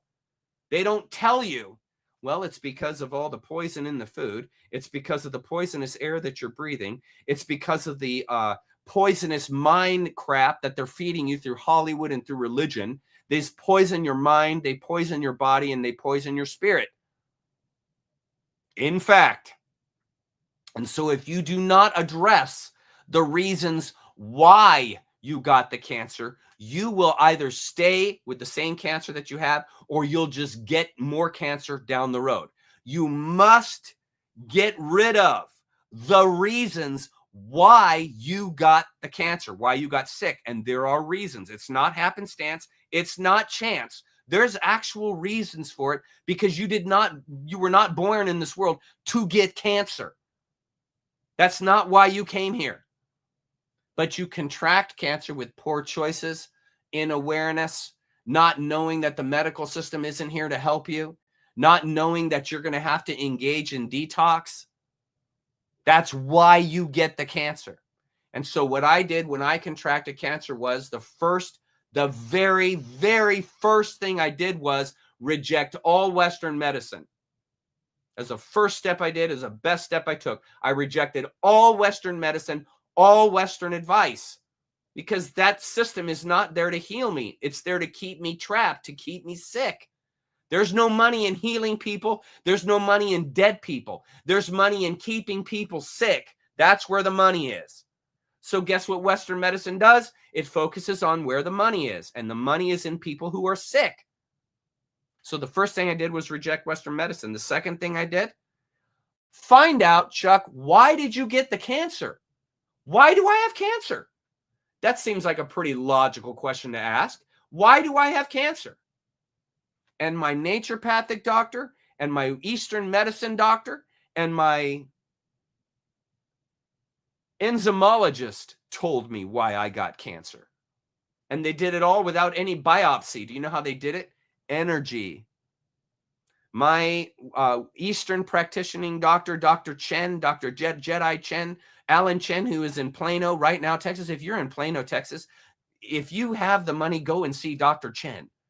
That guy is a healing machine, because he understands the principles of nature, which is what's going to heal a nature creature. You're not going to heal from the principles of petrochemicals. That is not how you're going to heal, because you're not a petrochemical creature. You're a nature creature. You heal with nature's principles. And one of the first nature principles is, why did I get sick? Just like Parsifal, he had to ask the king, why are you sick? Why is the kingdom sick? Because the kingdom can't be healed. The king can't be healed unless we know why. Why are they sick? Okay, so that was the next question I asked, and I found out why I was sick. Okay, it was toxins and exposure, poisoning my liver. That's why I grew a tumor. I grew the tumor because I was unaware of what I was doing that was causing me to get cancer. This is common knowledge. This is not anything special that I'm telling you. This is common, thoughtful thinking through, why am I sick? So when I found out, okay, I've got a toxified liver, I've got toxic blood, and I'm eating toxic food. So that has to stop. I have to stop using fluoride. Stop drinking city water. It's full of bleach and chemicals. Stop getting shots. They're full of chemicals, bleach and so forth, formaldehyde. That will kill you. That will kill you without any apology. The medical system will love you right into the grave. Love you every minute right into the grave. It's like a bad religion. It will love you right into the grave. And you will never know the deeper principle because you got caught up in the religion. And it's the same thing with cancer. If you don't know why you're getting cancer, why you're sick, you're going to continue to toxify yourself. It's like the person who won't leave the religion. They continue to toxify their spirituality because they refuse to leave what they've been told.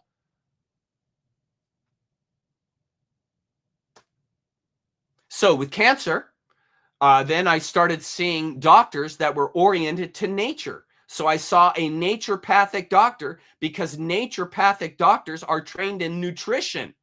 They're trained in the ways of nature. That plants really do heal you. They really do. In fact, most of the drugs they make start off as plant extractions, believe it or not. And the reason why they make them into concentrates is because they can be patented, not because it's better for you. It's because they can patent that. When they make something out of the plant elixir, they can patent that, and then they can make money off of it, because it has nothing to do with healing you. It has everything to do with treating you. That's why they give people often who have psychological problems, they give them tranquilizers. They're not solving why the person is psychologically deranged. They're just shutting them down with a tranquilizer. Now, I'm not saying it's wrong to take tranquilizers. I'm saying if you want to heal from bad psychology, a tranquilizer is not going to heal you. It may help you contain it. It may help you and so on and so forth getting started. But ultimately, what are you going to have to do to heal psychologically? You're going to have to do the psychological work. You're going to have to find a counselor. You're going to have to find a psychologist who can walk you through all that happened to you as a youngster that brought you to the point of being mentally sick. And guess what? That is really hard work. Hard work. Because it requires you to engage at a mental level that is going to tax you. It's going to be tough. And you have to endure that. And it's the same thing with fighting physiological cancer. I had to engage in natural therapies, namely coffee enemas. And I did a whole video on it. In fact, if you guys want to see how I healed from cancer, watch my video. Healing, what is it? Healing, nature healing from detox. I can't remember the name of it. Where's my, here.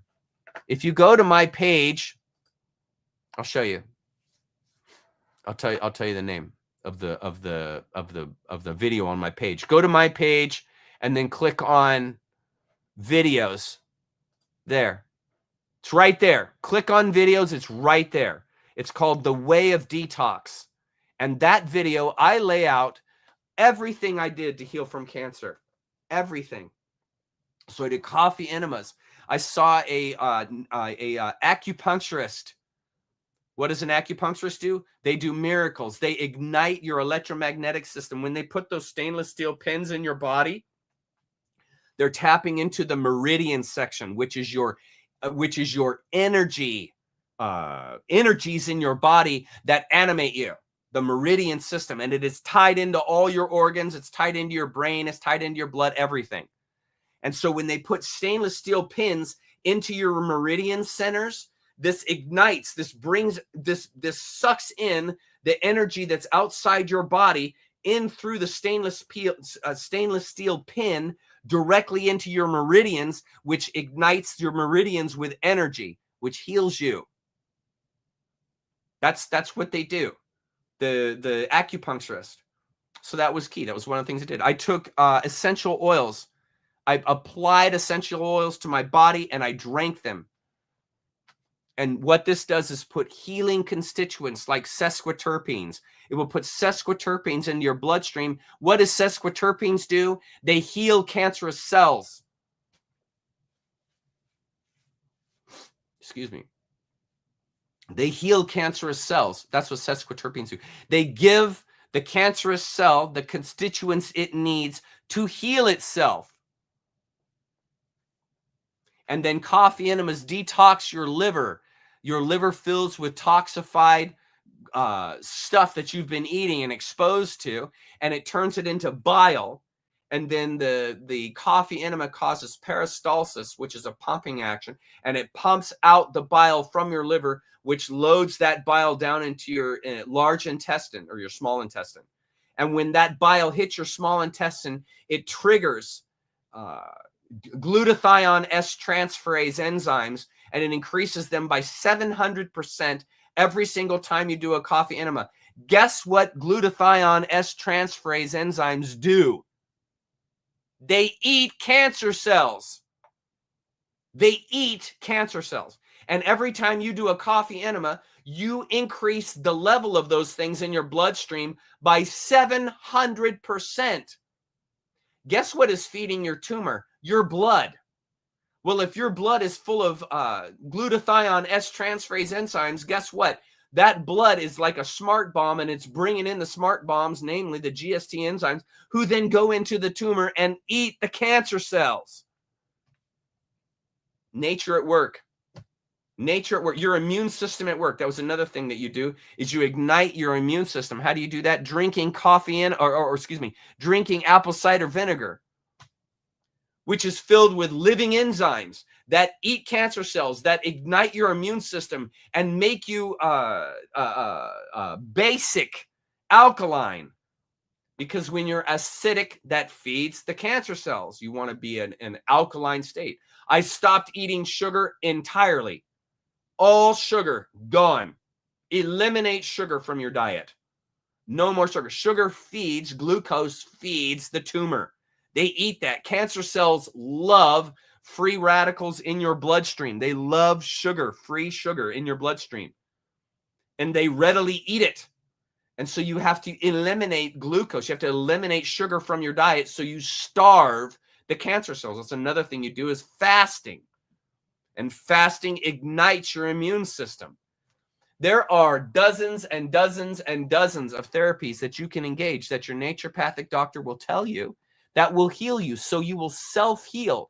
Who is the smartest doctor to hire to heal when you have cancer? Who's the smartest doctor? Your own immune system. That's the smartest doctor you can hire. So you want to put your money, your time, and your effort into that doctor, because that doctor will love you until the end, will never give up on you. Your immune system will never give up on you. It will fight till the very end. 24 hours a day, 7 days a week. So what's one of the smartest things you can do? Get your immune system in full tilt gear. This is how you heal from cancer. And so that's what I did.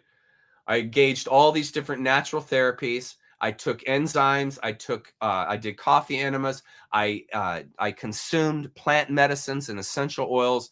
I did acupuncture. I did yoga. I did all kinds of healing methodologies, which eventually kills the tumor. And then I just simply had the tumor removed, the dead tumor. The end. Haven't had cancer sick. I'm now cancer-free for almost 15 years. Haven't seen a doctor since. Don't need to.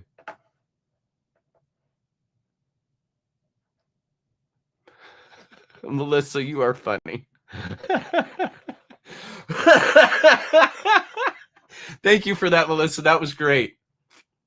Yeah, that's a great video. My video is really great, Stormy. Thank you, love. That's exactly right. My video will show you all those techniques and will teach you how to do it. And you know what's great about coffee enemas? They cost like 10 cents. They're one of the most effective therapies that you can do. And they cost like 10 cents. If you compare per dollar what you're spending on your other medications and what you spend on a coffee enema and what each of these do for you, it's not even a comparison. It's not even a comparison. You can't even compare how good it is for you. Thank you, Asa. Heck yeah. Here. Thank you, sir. Appreciate that. Here. Question. Did you have... Yes. I think you did. Yes, I did. Because the tumor had grown to the size of a goose egg. I had testicular cancer. The tumor had grown to the size of a goose egg. Well, just so you know, it's not such a fun thing to carry around something in your pants that's the size of a goose egg. Just so you know. And so... I had the tumor itself removed because, what am I going to do with that? You know what I'm saying? And so, yes, absolutely. This is why it's so efficacious, because you get rid of the reasons why that tumor is growing. You starve that tumor, you kill that tumor. And then not all tumors dissolve. Sometimes they have to be removed. Like a person who has a kidney that dies, it doesn't just dissolve. They have to have the dead kidney removed, or it's going to get infectious. You see, and so that was the final game for me. That was the last thing. You see, all right, now understand, now caffeine, okay. Caffeine, when it is metabolized in the rectum rather than the stomach, it has an entirely different effect on you. So in other words, the coffee enemas are very sedating. They don't give you a high. They actually relax and calm you, which is awesome. Okay. So when your body is extracting caffeine in your anus, it has an entirely different effect because the caffeine goes directly to your liver. I talk about this in the video. It goes directly to your liver where it's processed there. And when it is processed in your liver, it causes peristaltic pumping, which means all the bile ducts that are inside your liver empty. They drain the pus. They drain the garbage that your red blood cells have been carrying to your liver for processing. And so by draining that pus out of your liver, you are detoxifying the liver itself. I mean, this de-ages you. It removes the toxins from your skin to help your skin heal. It helps you with your vision. It helps you in your thinking because it's removing the toxins from your liver that is causing you cloudy thinking. That's causing you to not be able to sleep well. That's making you on edge. Poisons are doing that to you. Toxins are doing that to you. When you detoxify your liver, you bring your body into a state of equilibrium because it's not constantly fighting all these toxins that are festering in your liver. That will eventually give you cancer down the road. It will. I mean, if you get chemo, okay, you might shrink the tumor. You might deal with the flowering of the cancer. Okay, you might actually accomplish that. Great, great. But now your liver is fully toxified. And you're carrying around that radiation in your body 24 hours a day, 7 days a week, 365 days a year. And every 3 minutes, every single drop of your blood is passing through your liver for processing. Guess what happens when every single drop of your blood is passing through your liver for processing and your liver is radiating toxins? What happens to you? You get sick. You do that for long enough, you get sick. That's why when you get the chemo, you have to detox. If you don't detox, you're still carrying around all the radiation. You're going to get sick. You're going to get another tumor because you never addressed the reason why you got the tumor. And no Western medicine doctor is going to tell you why because they don't know. They don't understand nutrition. They're never trained in nutrition. They don't understand nutrition. I actually have a friend who became a doctor, and he said, oh, yeah, we cover nutrition in medical school. We had it for a full 2 weeks. 2 weeks! And they think they know nutrition. Naturopathic doctors spend 4 years in nutrition, and they still don't know. And you have medical doctors that walk around thinking, oh, yeah, I know nutrition. I took 2 weeks of it in class. They're fully gaslit. You're in a battlefield, friend. At the end of the day, you're in a battlefield. Okay, we got to get back to the media assets. Okay, let me cut off this comment. Okay, media assets. I'll get back to comments in a minute, but we got to keep rolling or we won't get through this. Okay, I was on slide 31. I just finished that. Now we're 32. Okay, the human embryo can be thought of as a broken wheel symbolizing an incomplete cosmic cycle. Think of that. Think of the 9-month gestation period as likened to the 3/4 of a circle, with the full circle, 12 months, representing a complete zodiacal or cosmic year. This imagery suggests that human birth is a partial realization of a divine blueprint. With the remaining quarter to be completed, this is your life, through spiritual growth or initiation while in the material rhythm. You see, complete the circle. In astrotheology, the embryo's development mirrors the zodiac's process, Zodiac's progression, where each trimester corresponds to a quadrant of the celestial wheel. This is how you align yourself to the cosmos, embedding cosmic rhythms into human biology, because you're a cosmic creature. The broken wheel then symbolizes the soul's journey from potential to actualization, a process that aligns with the cyclical nature, the no guarantees, the self-organizing aspects of nature. Scorpio, the 8th zodiac sign, has 3 symbols: the scorpion, serpent, and phoenix. Each represents a unique facet of death and rebirth. Pay attention, folks. This is you. The scorpion, with its deadly sting, signifies destruction and betrayal. How many times have you been betrayed in your life? As an adult, haven't you been betrayed multiple times? And did it absolutely destroy you as a person? Yes. That's the role of the destructor in your life, so that you can grow. That's how you keep from becoming bitter. Grow from your destruction and betrayal rather than becoming bitter and seeking revenge. That's what the adult does. The serpent, shedding its skin, embodies transformation and renewal. That's the shedding of the skin of the serpent. You'll see this a lot also in the Ouroboros, the snake eating its own tail. This is death and rebirth. The snake shedding its skin is the death of its old self. This is a metaphor for your own life. It's the death of the snake's self, and the snake now grows into a new body. And this is why the serpent is so poignant in metaphors. It's representing the exact same process of you, the death of your old life and the rebirth of a renewed life where you can grow into a larger skin, your consciousness growing into a larger world. This is all reflected in the serpent. That's why you see the serpent constantly in mythologies, constantly, because that is representing the very death and rebirth that you go through to grow as an individual. This is what religion takes from you, because it's not a forgiveness process. It's a growth process. And this is healthy and good for you. Shed that old skin, take on the new skin, the new body. That's the rebirth principle. Okay, that's why it's there. Okay, continuing.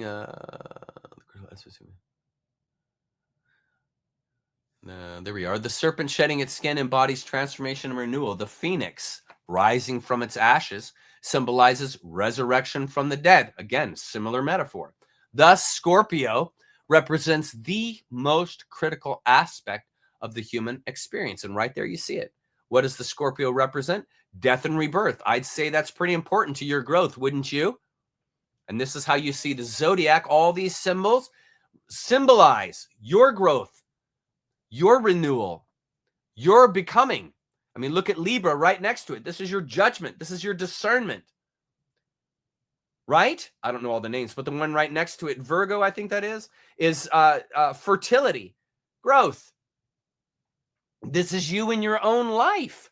That's not just for the stars. That's for you personally. And this is how you see yourself in the cosmos. And when you see yourself in the cosmos, there's no conflict. The world isn't fallen. It's an identity. It's seeing yourself in it. You're a product of the stars. So you align to the nature, the way, the emergence of a star. You see? Do you see all this, folks? This is you. These archetypes make Scorpio a sign of profound change, governing the mysteries of life, death, and regeneration. Scorpio's triple nature reflects its role as a transformative pivot in the Zodiac, where the soul confronts mortality to achieve transcendence. Isn't that beautiful? This exact symbolism aligns with the sun cycles and the solar myths, where death precedes renewal, the universal, spiritual superlative. Death and rebirth. That's why Easter is at the spring equinox. Death and rebirth. The sun died and now is resurrecting. And what is happening? There's new life. There's new growth. There is spiritual renewal. And this cycle is essential for you to understand you yourself, because this is exactly the way that you are. This is exactly the way that you learn. This, when you begin to clue into that, this will begin to show you why the church did what it did. It didn't want to liberate you. It wanted to capture you in a spiritual system, just like a doctor captures you with prescriptions. And the church gave out spiritual prescriptions that captured people. It didn't heal them. It held them in a sick state, namely, you're a sinner. You're a sinner. Even if you're forgiven, you're a sinner. Keep you in the sick state. You see, and they're doing the exact same thing. The medical doctors just followed the same path, because that's all through Rockefeller. Keep them sick. Just give them a nice little tasty treat to keep them in that position so they never leave. They keep asking for more prescriptions. They keep asking for a change in prescription because it's all they know. And when you look at the religious person, that's all they know is the Western religion. That's all they know is the Jesus archetype. That's all they know. And when it's all you know, guess what happens? You're easy to trap. You're easy to con. You're easy to take out of your space of identity because you've bought the con. You've bought into the fear. It's systematic, folks. It's systematic.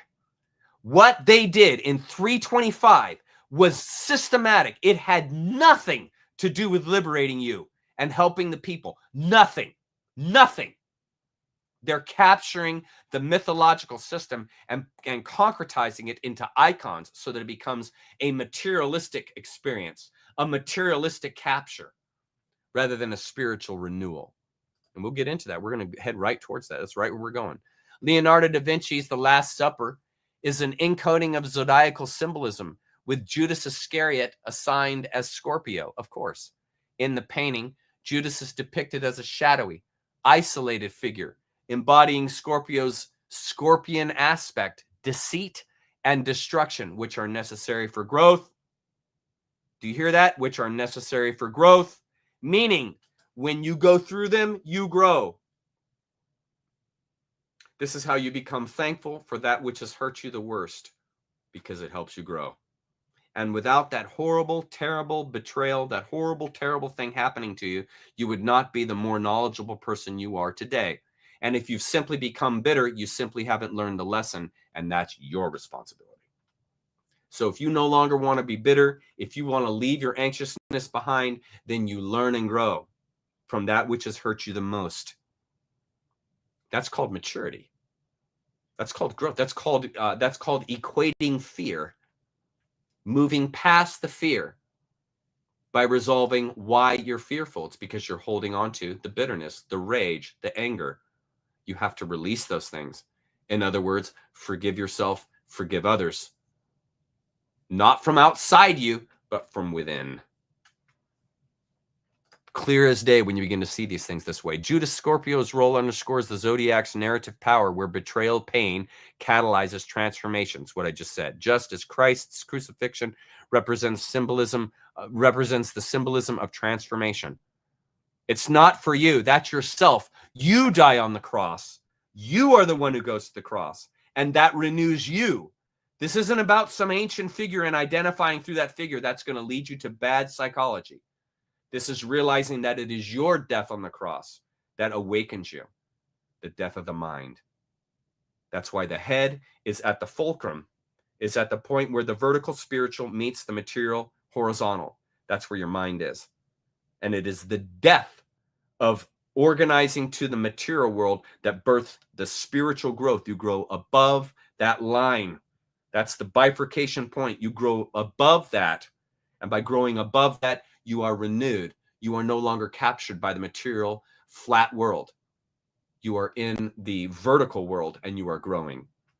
That's what that principle is about. It's not about Jesus. It's about you, friend. And here we see Scorpio there hidden in the background. And I showed on another video how that his finger up is the tail of the scorpion. And you guys can study that stuff on your own if you'd like to get into it. In exploring the alchemical quest for the Philosopher's Stone, a mythical substance believed to transmute base metals into gold and grant eternal life, alchemists use an alchemical horoscope using planetary alignments to map and guide their work. They believe that specific celestial configurations enhance the creation of the Philosopher's Stone. For example, conjunctions of Jupiter expansion and Mercury transformation were considered auspicious, favorable, reflecting the cosmos's influence on earthly processes. The alchemical horoscope integrates astronomy and knowledge, which is astrotheology, viewing planetary patterns, here's the key, as divine instructions for transformation. The Philosopher's Stone symbolizes the soul's perfection. You are not dirty, folks. You're perfect. Aligning with themes of cosmic cycles and spiritual rebirth, where celestial order guides human evolution. You see? Guides you. It's not to tell you what to do. The Zodiac up on the top right. It's not to tell you what to do. It's a guide. It shows you the deeper principles so that you can grow in the pain that you're in. Isn't that awesome? Okay. The Rosicrucian Vault. Rosicrucian Vault is a solar system. This is what got me to begin to look more deeply into Rosicrucianism and why we're going to be studying it here in a couple weeks. But the Rosicrucian Vault, we're going to learn about that too, is a symbolic chamber described in early 17th century Rosicrucian texts. The vault was designed as a microcosm of the solar system, the macrocosm, with its walls adorned with planetary and zodiacal symbols, illuminated by an eternal sun. The vault represents the alchemical process, this is you, where the initiate's spiritual journey mirrors the planet's orbits, culminating in enlightenment. In the planet's case, habitation, meaning think of the planet growing as its inhabitants growing. This is like your mind. Think of each one of each individual as a new idea. And so the planet is growing consciousness by creating a larger and larger habitat for all of these miracles, namely you and me. And we take it to the next level by seeing past the idea of planets, past the idea of dualism into the spiritual realm. And so the earth is instigating this energy by creating an environment that is more and more hospitable to the people, to the masses, which grows consciousness. This is how you see everything is connected and everything is one. We are following the same growth principles that the earth follows, that the cosmos follows, that the sun follows. We follow these same death and rebirth principles in our own life and in what we are, because we are emulations of the cosmos.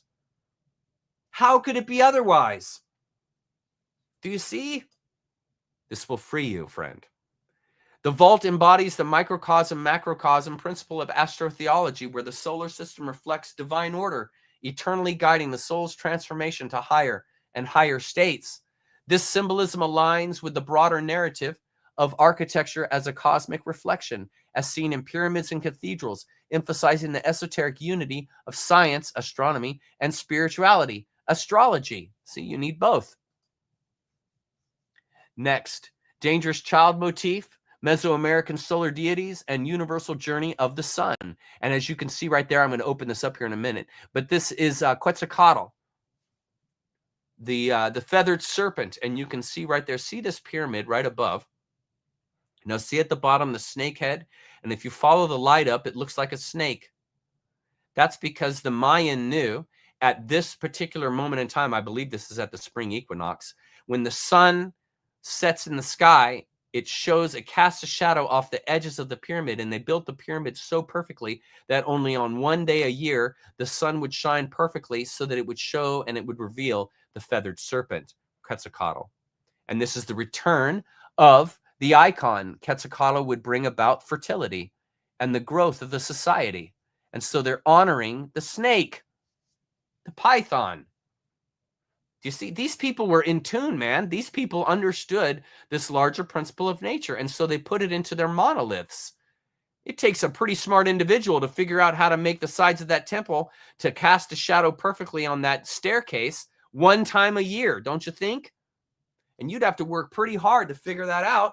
And they figured it out to show you, that shows you that they were on a higher level of resonation with nature than we are.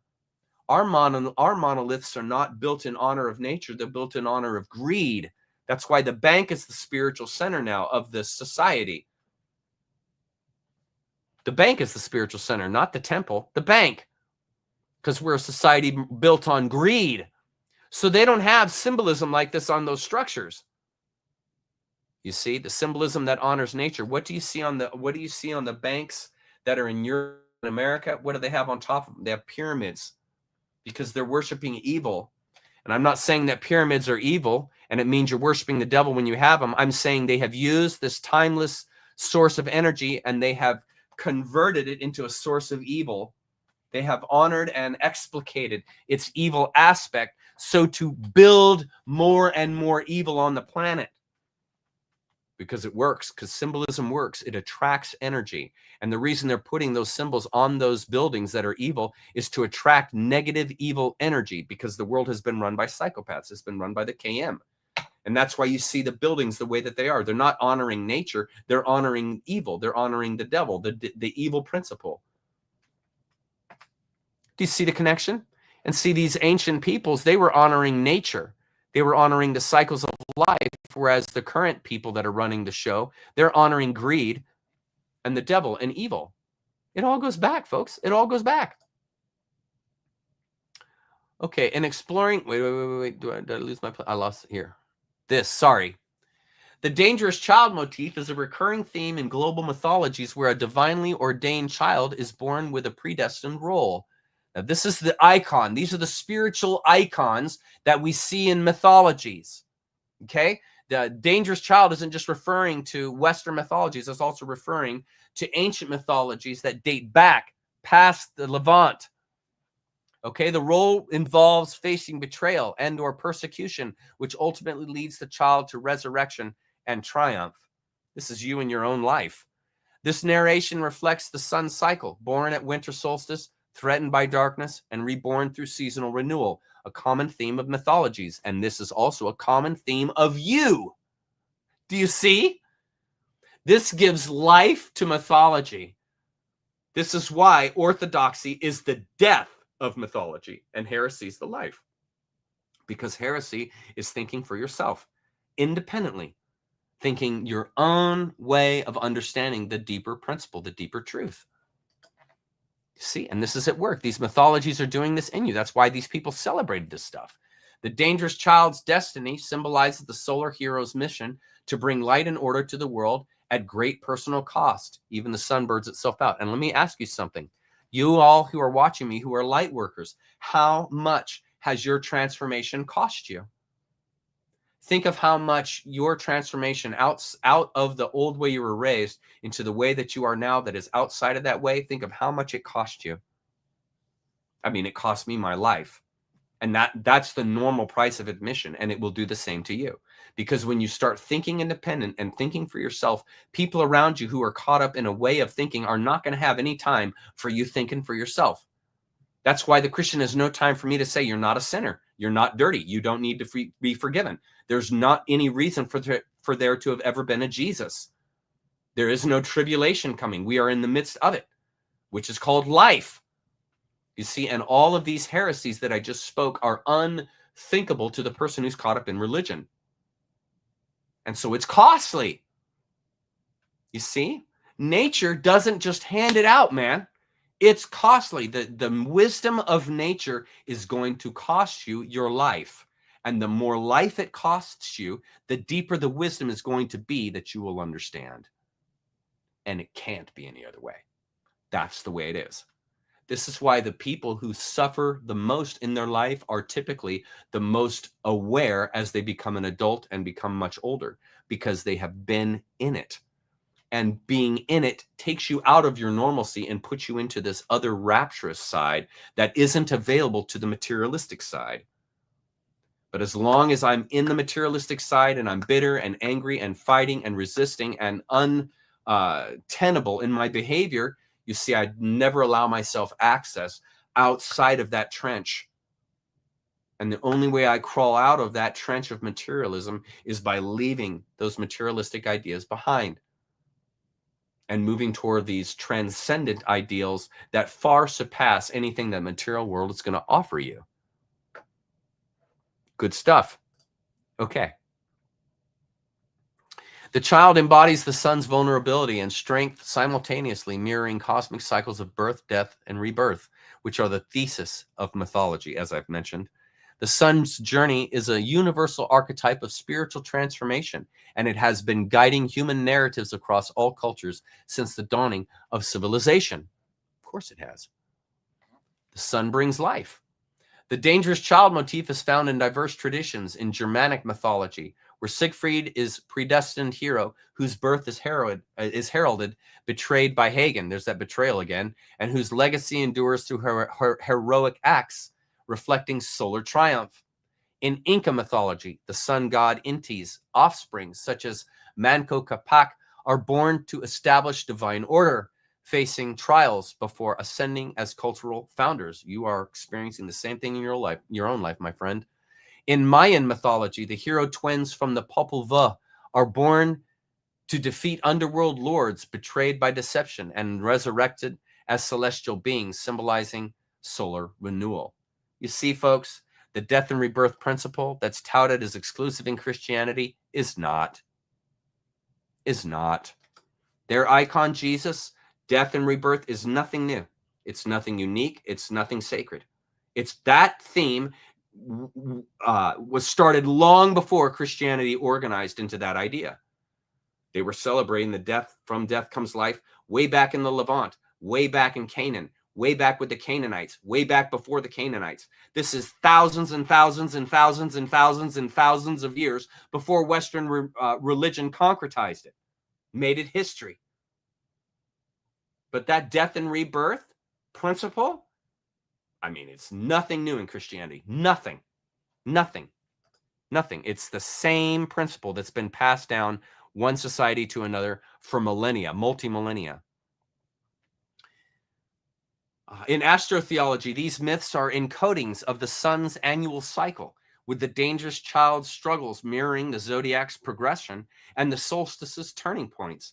The cross-cultural prevalence of the from death comes life, from pain comes growth, from sacrifice comes awareness motif, which underscores the theme of astrotheology as a universal framework uniting diverse spiritual traditions through celestial symbolism. Isn't this just fantastic? Seriously, isn't this just fantastic? This completely dispels you. This will completely dispel you from Western religion. Quetzalcoatl, the Mesoamerican feathered serpent deity, revered by the Aztecs and Mayan as a solar god. There it is again, solar god. Agrarian culture embodies the fusion of sky, feathers and spirit, and the earth, the serpent and matter, symbolizing the sun's journey and Venus cycles. Myths depict Quetzalcoatl as a creator, a teacher, a sacrificial figure. Does that sound familiar? A creator, a teacher, a sacrificial figure? Sure sounds familiar to me. Departing on a raft to the east with a promise to return. A promise to return. Who does that sound like? Reflecting solar and cosmic renewal. Quetzalcoatl's feathered serpent imagery aligns with the sun's dual role as a life giver and transformative force. How many people consider Jesus a life giver and a transformative force? Think a lot of people think of that? That all comes out of sun worship, my friend. Whose son? The Son of God, because God, the Son is God's, is it not? You're just seeing things, folks, from a twisted reality. This is the pure reality. His narrative of departure and return mirrors the sun's daily cycle, which provisions its own annual cycle, which underlie the universal motifs of solar mythologies. Christians still worship to this day on Sunday, or the sun's day, as it is a solar-oriented belief system pieced together from other solar belief systems that predate it by thousands of years, as I just expressed to you. The Mesoamerican pyramid architecture, such as El Castillo, the Kukulkan, I cannot pronounce that. I forgot to put out my my word that's supposed to help me be able to pronounce words. Anyway, that pyramid is designed to reflect the Sun-Venus cycle. During equinoxes, the pyramid steps, here it is, cast a shadow resembling a serpent descending. This is Quetzalcoatl descending to man, from the spirit realm to the material realm. It's right there, meaning you can identify it. It's you. That's you. Your realization, grounding out and realizing you're more than what you see. During equinoxes, the pyramid steps cast a shadow resembling a serpent descending, symbolizing Quetzalcoatl's cosmic journey. The structure's 365 steps correspond to honor the solar year, because it's a solar cult, while its alignment with Venus, a 584-day cycle, integrates solar and planetary rhythms. This is called life. This architecture embodies the integration of astronomy and spirituality, where pyramids serve as an observational den. I mentioned that a number of weeks ago. A sacred space, aligning rituals with celestial events. The Sun-Venus cycle prominence underscores Quetzalcoatl's role as a mediator between earthly and divine realms. Isn't that beautiful?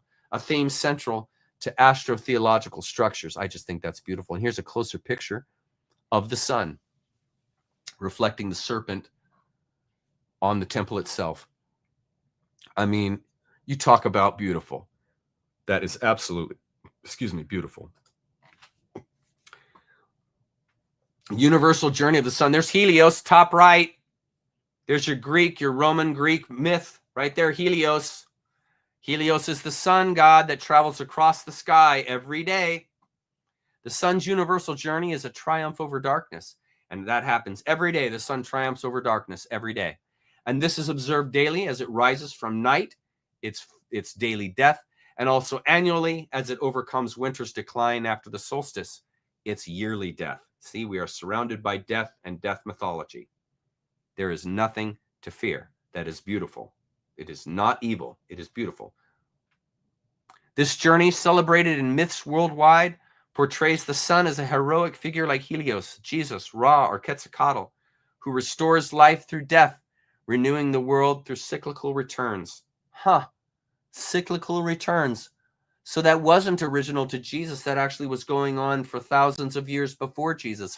It's almost like they just fit Jesus into that cycle. Interesting. Festivals like the winter solstice marking the sun's rebirth. The sun's rebirth. The sun's rebirth. And later spring equinox, when the sun equalizes between solstices, are universal. From Roman to Greek to Inca to Western religion, they all come out of sun worship cults. This is how you know in 325 it had nothing to do with telling you history. What they were doing in Rome was aligning a spiritual system that fit the mold that all these people had been in for thousands of years. Death and rebirth, resurrection, the coming of the light, God's son, the disciples as the constellations. I've been showing you guys this stuff for weeks and weeks now to show you it had nothing to do with history and everything to do with aligning the system into a mythological construct that people would allow and accept. Because Rome was falling apart. It was dying. And they were trying to piece it back together and align all the people spiritually. And so they took myths of rebirth, myths of growth, myths of the sun, myths of rising from the dead, and simply integrated it into a story and said, this is history, friend. This actually happened. And we're unique. We, the church, are unique because ours actually happened in history. It's not a myth. It's truth. It's fact. You see? And everyone bought it. And buy it to this day. To this very day. The sun's triumph is a cosmic allegory for spiritual victory in astrotheology, aligning human aspiration with celestial cycles. The solar motif unifies global mythologies, emphasizing the sun's role as a symbol of hope and regeneration. Who does that sound like? Regeneration? You mean life after death? You mean when I get to heaven and Jesus saves me because Jesus is a symbol of hope? Do you see how you've been captured? That's actually the cornerstone of astrotheological frameworks. Sorry to burst your bubble, friend, but it's nothing new in Christianity. Nothing new. Nothing new. That same mythology has been going on for multi millennia. The serpent carries a dual symbol. The year representing the sun's circular journey through the zodiac, and the adversary embodying the darkness or chaos necessary for renewal. Where did Jesus go when he died on the cross? He went to Hades. He went to hell. He went into the darkness, the chaos. Who does that sound like? In Greek mythology, Apollo slays the serpent Python. That's what that scene is right there. In Greek mythology, Apollo slays the serpent Python, restoring order, while in Norse myths, that's the Viking myths, Thor battles the Midgard serpent, a cosmic dragon. Isn't that interesting how there's so many dragons representing evil in these myths? Isn't that interesting? There's also a dragon that represents evil in Christianity. Isn't that interesting? Do you call that a coincidence? Just a coincidence? They're all using the same mythology, the same pictures of spirit. It's just coincidence, just chance. You guys know what happens when you call everything a coincidence. It dumbs you down. The adversarial role aligns with the lecture's earlier Scorpio symbolism, where the serpent signifies transformation. You mean like shedding its skin? From death comes life. Linking global myths to a shared a shared cosmic narrative, folks. Again, nothing new. Remember, one of the Garden of Eden's central protagonists is a serpent. This is not coincidence. It's a mythological theme. Kind of takes the wind out of your sails, doesn't it? If you're going to try to hang on to that stuff, you have to see it in yourself, not as history.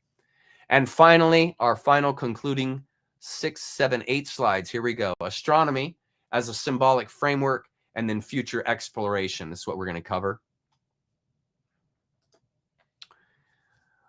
Astronomy as a symbolic framework. Astronomy serves as a symbolic science within mysticism. You have to have the structure within the mysticism, providing not the ultimate meaning of spiritual truths, but the structure through which they are revealed. In other words, in order to see the constellations requires science, does it not? Does it not? Requires structure, where that star is a part of that constellation, not a part of that constellation. That there's a science that's involved in that. There's a science in realizing how many hours the sun is going to be shining as it goes throughout the year. And when you can plan a harvest, when you can plan a crop for harvest in a right time, because that sun is following a pattern. And so you align to that pattern. You see, and that's what these myths are attempting. They're attempting to get you to align yourself spiritually to these larger epochs, these larger pictures. And this brings about appropriate behavior because you're aligning to what? The cosmos, and you're a cosmo creature. You're a creature of cosmology, a creature of the cosmos. Do you see? It's all right in front of you. It's right there for the taking, just realizing it. Rather than defining the essence of divine mysteries or celestial patterns like the zodiac, solar cycles, and constellations, astrotheology offers a scaffolding. See, there's your science. A scaffolding for understanding the cosmos and humanity's, that's you, that's me, our place within it. Our place within it. The stars and planets are like a cosmic language or blueprint, organizing mystical experiences into coherent narratives that resonate across cultures. Amen? Amen. And I say amen knowing that it means Amun Ra. I get that. I understand that. This concept is the zodiac's archetypal structure, where signs and cycles, for example, Taurus, Pisces, and the solstices, serve as universal symbols, not, key here, folks, not historical truths. There's no reason to go back in time and try to find evidence that Zeus lived. There's no reason to go back in time to try to find evidence that Jesus lived. There's no reason to go back in time and try to find evidence that Buddha lived. There's no reason to go back in time to find evidence that Muhammad lived. These are metaphors. The more you seek them, the further from them you get. It's like looking for your glasses while wearing them. Trying to find these icons in history is like looking for your glasses while wearing them. You will not find them.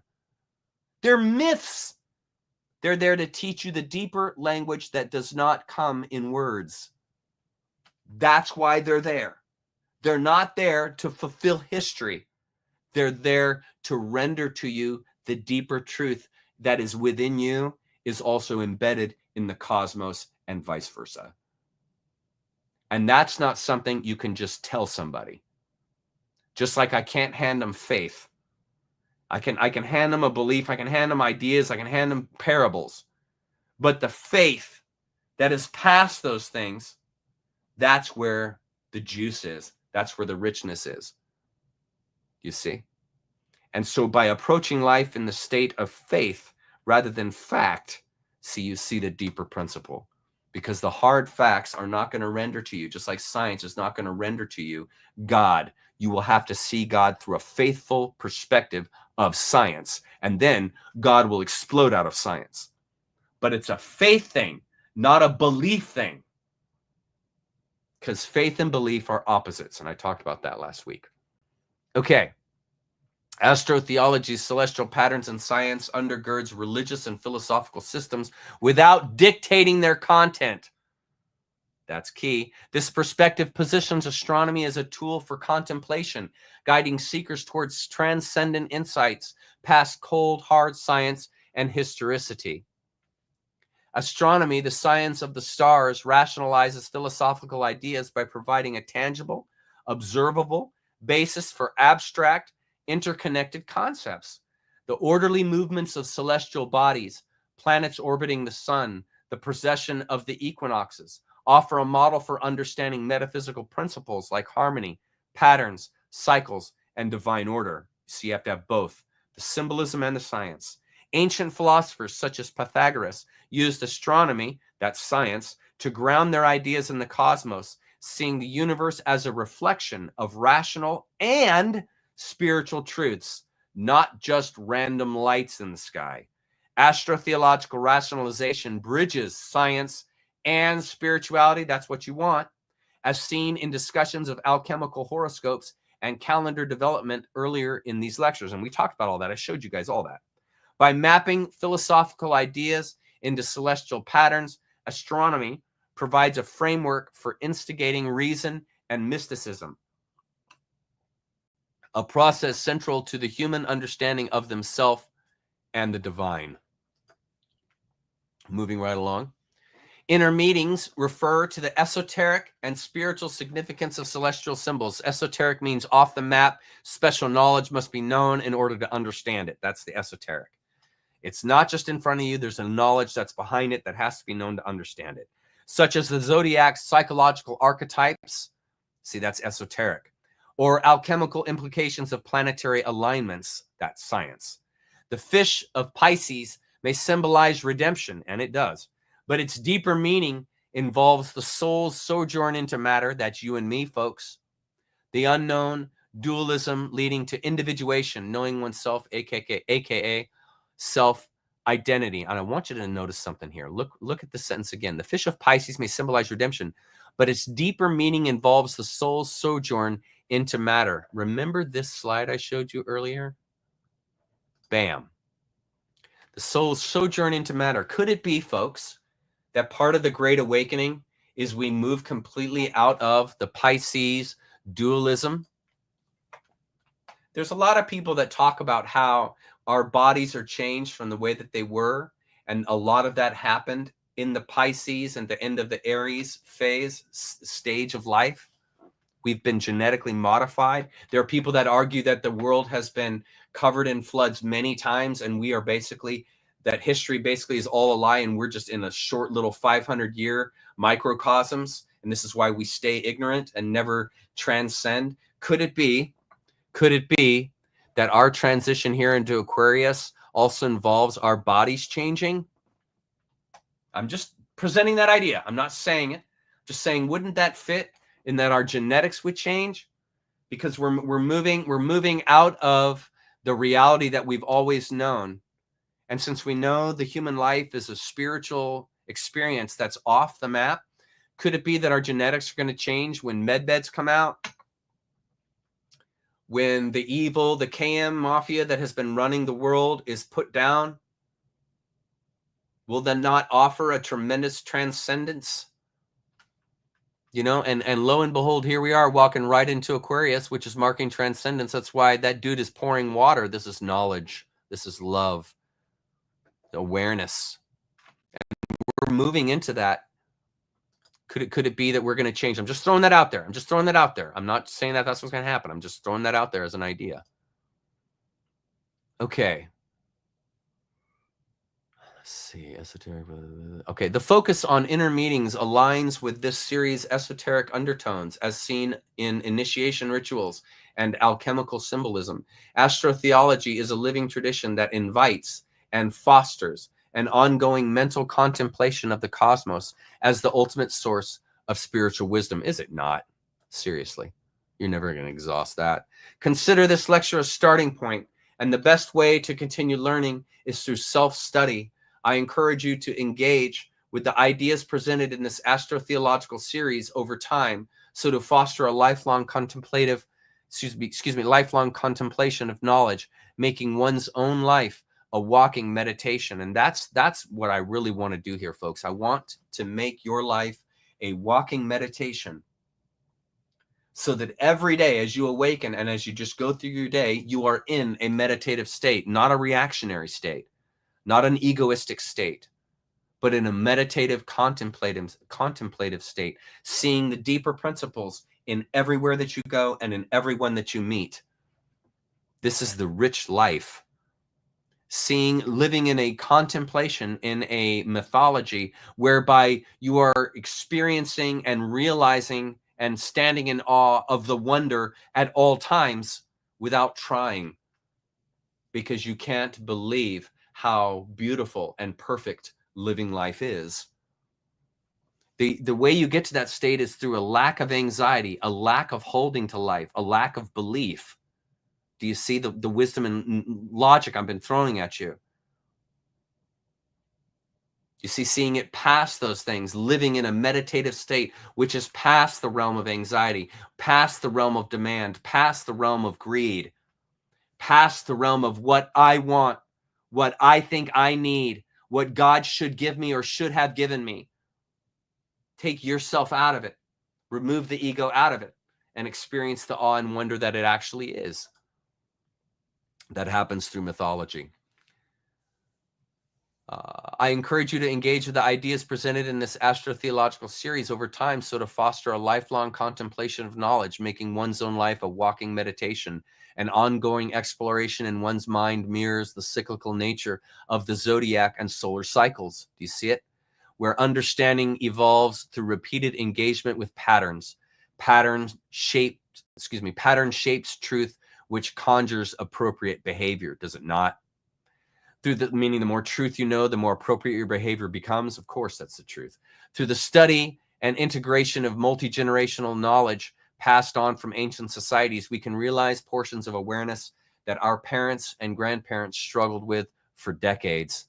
This is known as epigenetics or morphogenetics. Okay, epigenetics. Epigenetics, that's the idea that what you believe will become, and that translates into your genes, and your genes will integrate and change as you change your mind.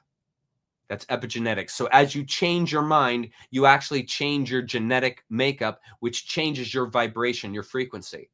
So if you want to change and become a loving person so that you receive more love, that's exactly what you do. You change your perspective of the world to one of love rather than hate.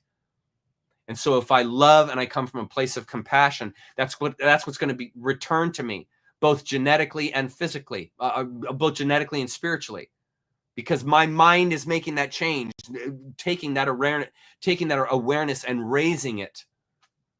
Do you see? That's epigenetics. And then morphogenetics. Dr. Rupert Sheldrake did a test with mice, and he found that when he had a maze in Australia with a particular breed of mice, and those mice learned that maze, if family members, similar mice from that same type of mouse are in, say, New York with the same maze, well, those mice will finish that maze, learn that maze faster because of their offspring or because of their lineage that had already learned the maze. And so what Sheldrake showed was that there is a transference of knowledge and energy and potential that happens outside the physical world that affects these mice. It's the same idea whereby he does an experiment where he says, okay, over the next day, tell 5 of your friends that you want them to call you sometime in the next 2 weeks. And to not tell you when they're going to call, to not tell you when they're going to send a text. And then he tells the person, the control, he says to that person, he says, okay, when you receive a text or a phone call from one of your friends over the next 2 weeks, did you foresee it happening? Like, did you get a feeling before they ever sent you a text or called you? Did you get the feeling that they were going to call you or that they were going to text you? And what he has found is that people, that it's real. That if you tell 5 people to call you sometime and not tell you when they're going to call you in the next 2 weeks, you will perceive before they call you by a few minutes. And he's found through thousands and thousands and thousands of people that have done this experiment, he's found that it's true, it works. You will sense someone reaching out to you before it actually happens. Just like a dog senses their owner is about to come home when they're leaving work, miles and miles and miles away. There's no way a dog could have known that. But the dog knows, and they've done tests where they've filmed dogs, and the dogs start freaking out when the person's like 5-10 minutes away from the house, because they sense they're coming. That's morphogenetics. That's morphogenetics, you see? And what I'm saying is you can realize portions of awareness that our parents and grandparents struggled with for decades, meaning your spirituality will grow. And this is known as epigenetics because your spirituality is deepening from those that preceded you. And the reason why the human culture hasn't grown is because it's been captured by religion, which hasn't allowed the culture to grow spiritually. And so these types of metaphysical aspects that are deeply embedded in you and that you are a part of have been lost. And so it's simply a matter of re-engaging it through mythology, through realizing I have this power. I have this unbelievable majesty within me. And it's simply a matter of tapping it. And this is part of the spiritual awakening that's happening in society. From the struggles of the societies before us, we are now growing past them. The Platonic years world stage suggests that astrotheology is a dynamic, ever-evolving framework of spiritual gnosis. And that's exactly you. Because I promise you, the Israelites in 1600 BC had no idea what the Buddhists were studying in China. None. No idea. Their spirituality hadn't grown that far. But now you and me, I can hop on the internet and I can read a book on Buddhism instantly overnight and know a whole lot about Buddhism that those cultures never had the chance to learn. Because I can accelerate my spiritual growing from what is happening in the world. That's epigenetics, that's morphogenetics happening. And when you tie into that, this whole thing begins to make more and more sense because you realize that you really are a spiritual being. And there's scientific proof of it. Astrotheology influenced Christian symbolism, theology, and Western spiritual practice, particularly through its role as a symbolic structure for mysticism and a rational basis for theology. Look at this great little triangle I found for y'all. And this really helps you understand how astrotheology is at the center of all these other disciplines. Astrotheology is at the center. And that's what we've been studying for 6 weeks now. The emphasis on astronomy's scientific framework and the promise of deeper exploration resonate with Christian adaptations of astrotheological motifs, which it did, which is why they did Christianity the way that it is. That's why Easter is in the spring and Christmas is in the winter. Christian motifs integrate celestial patterns into a narrative of sin and atonement, which contain divine orders. From death comes life, a solar god, iconic symbolic figures, instructing themes through parallels. You see, folks, it's all just astrotheology. It's all just astrotheology.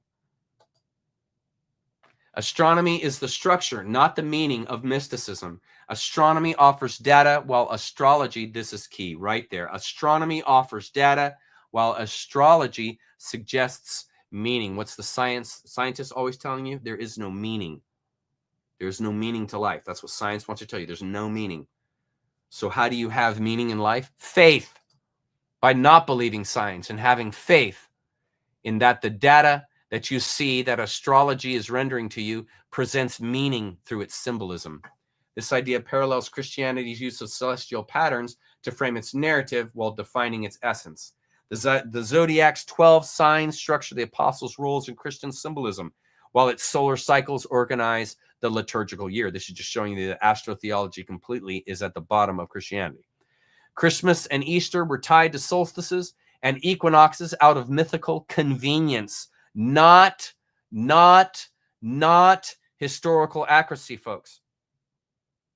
Astrological frameworks align Christianity's portrayal of Christ as the Son of Righteousness, right there in Micah 4:2, a cosmic center like Ra or Polaris, instilling a global liturgical reflection which shaped itself as the spiritual ethos for the Piscean age. That's why the Pope wears a fish hat. The cosmos, last 2 slides and we're done. The cosmos guides spiritual ascent. Mystics like Hildegard were inspired by Bede's Christianized heavens, which I explained to you last week, and saw the stars as divine counterpoints, beings, resonant principles which accompanied astrotheology's symbolic framework like harmony accompanies melody. Contemplative retreats blending zodiacal and pagan motifs reflect a common cosmic mysticism using astronomy as a scaffold for astrological spirit, for astrological spirit spiritual encounter. Let me read that again. I completely screwed that up. I'm sorry. Contemplative retreats blending zodiacal and pagan motifs reflect a common cosmic mysticism using astronomy as a scaffold for astrological spiritual encounter. Do you see?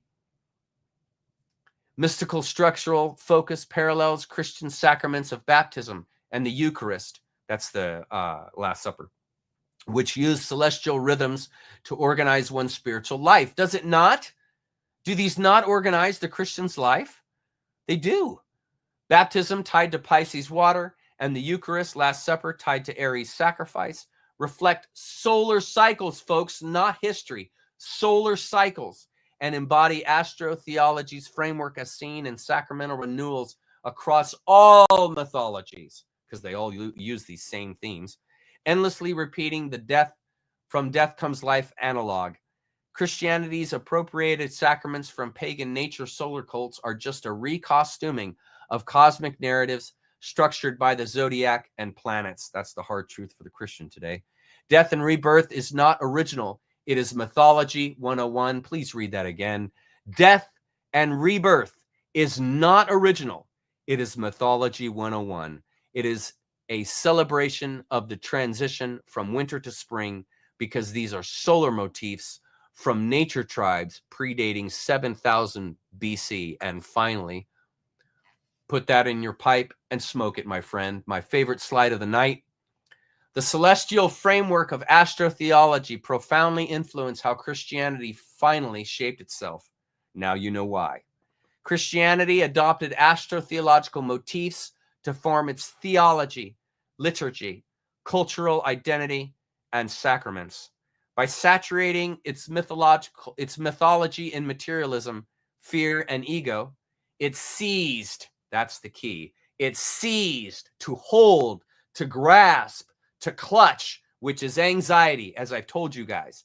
It seized mythological control of the sacraments to its own disposals, meaning historicity. Sin became a point of emphasis, the point of departure, and the hook of fear set the need to numb.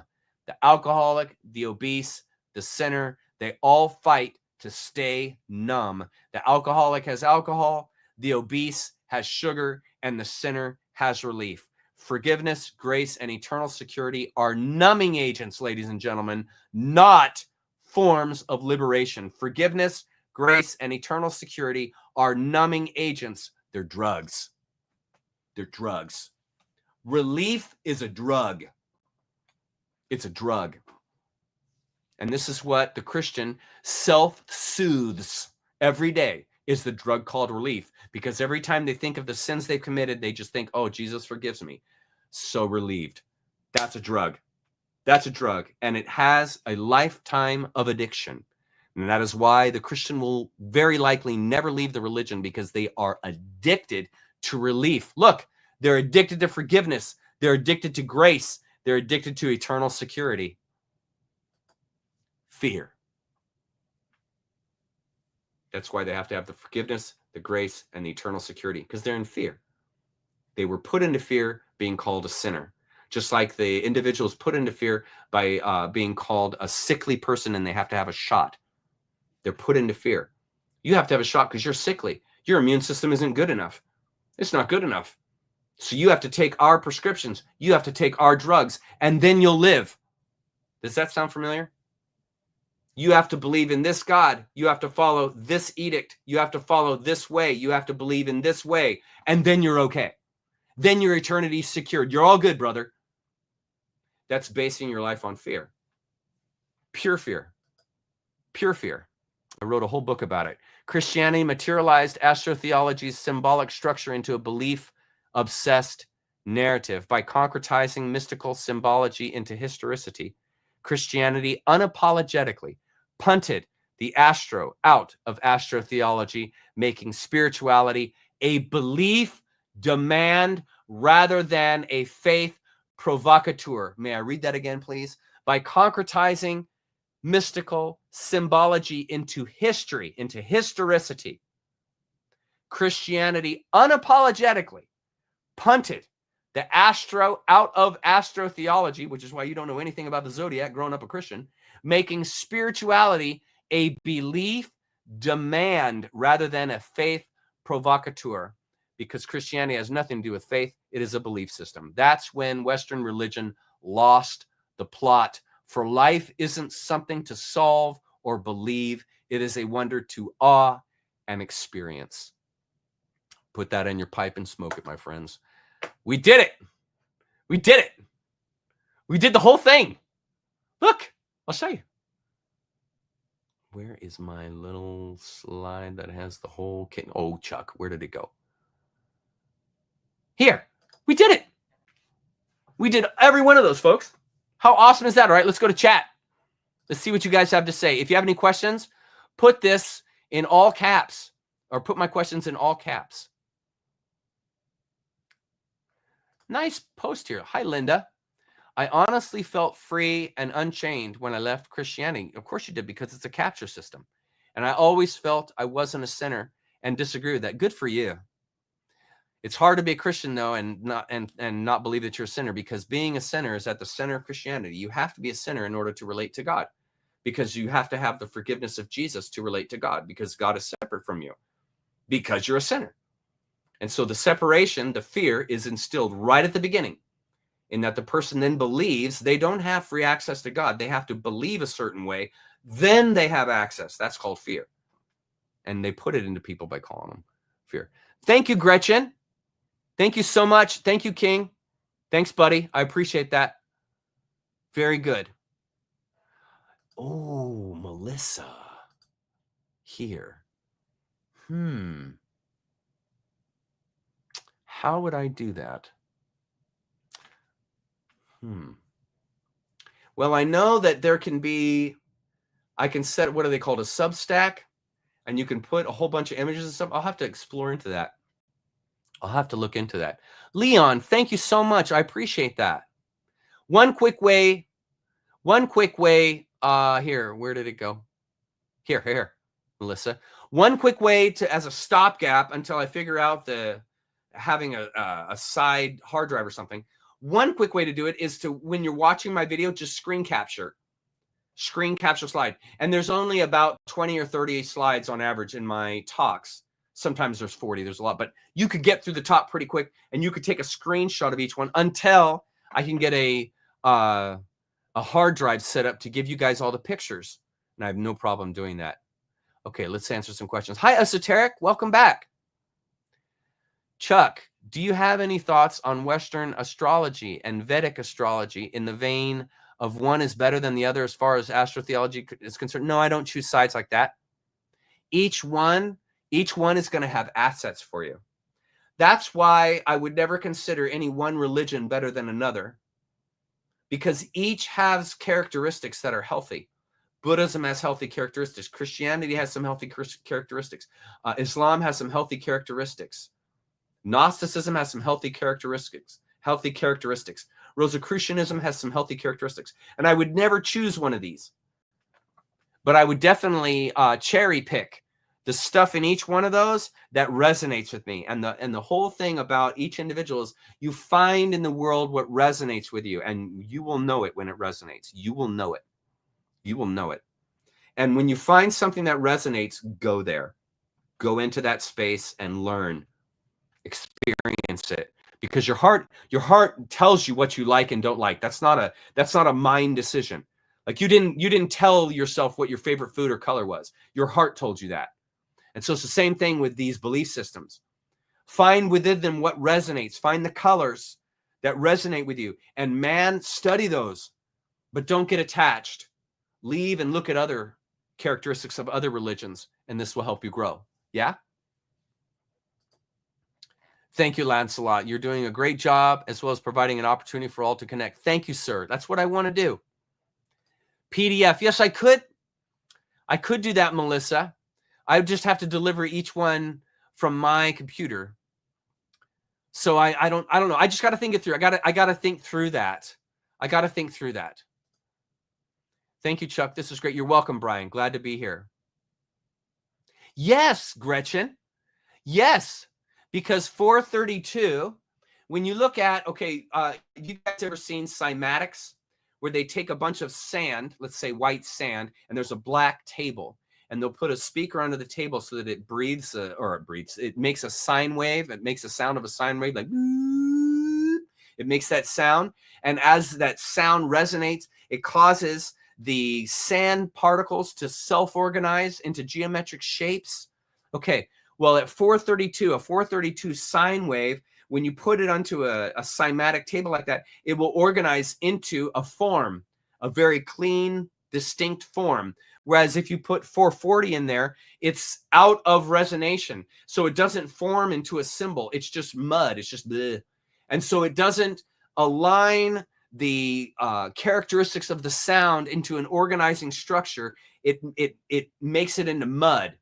And so the reason why the Khazarian mafia changed to a higher resonant frequency from 432 to 440 for tuning, you would tune a piano at 440, 432. The reason they did that was because they wanted to take it out of this frequency that caused people to become more aware. When you expose yourself, that's why Tibetan bowls, when they ring those bowls, or when they have the giant quartz bowl and they run the leather stick around the edge of the bowl and it resonates. Okay, those are specific frequencies that align to your chakra. Okay, and there are frequencies, there are chakras that align to this 432, and that alignment causes resonation in the chakra, which awakens you. When the chakras awaken, when the lotus flowers in your spine spin, this is awakening your deeper consciousness, awakening your third eye. And the Khazarian mafia did not want, when people heard symphonic music tuned to 440, they didn't want people to move into this higher state. So by forcing it into 440 up from 432, they moved it out of that resonant frequency to cause confusion. Every single thing in the world has been tainted by this group. Even the tuning of instruments has been tainted. And so to this day, things are tuned to 440 because I believe it was in the classical era or the Renaissance.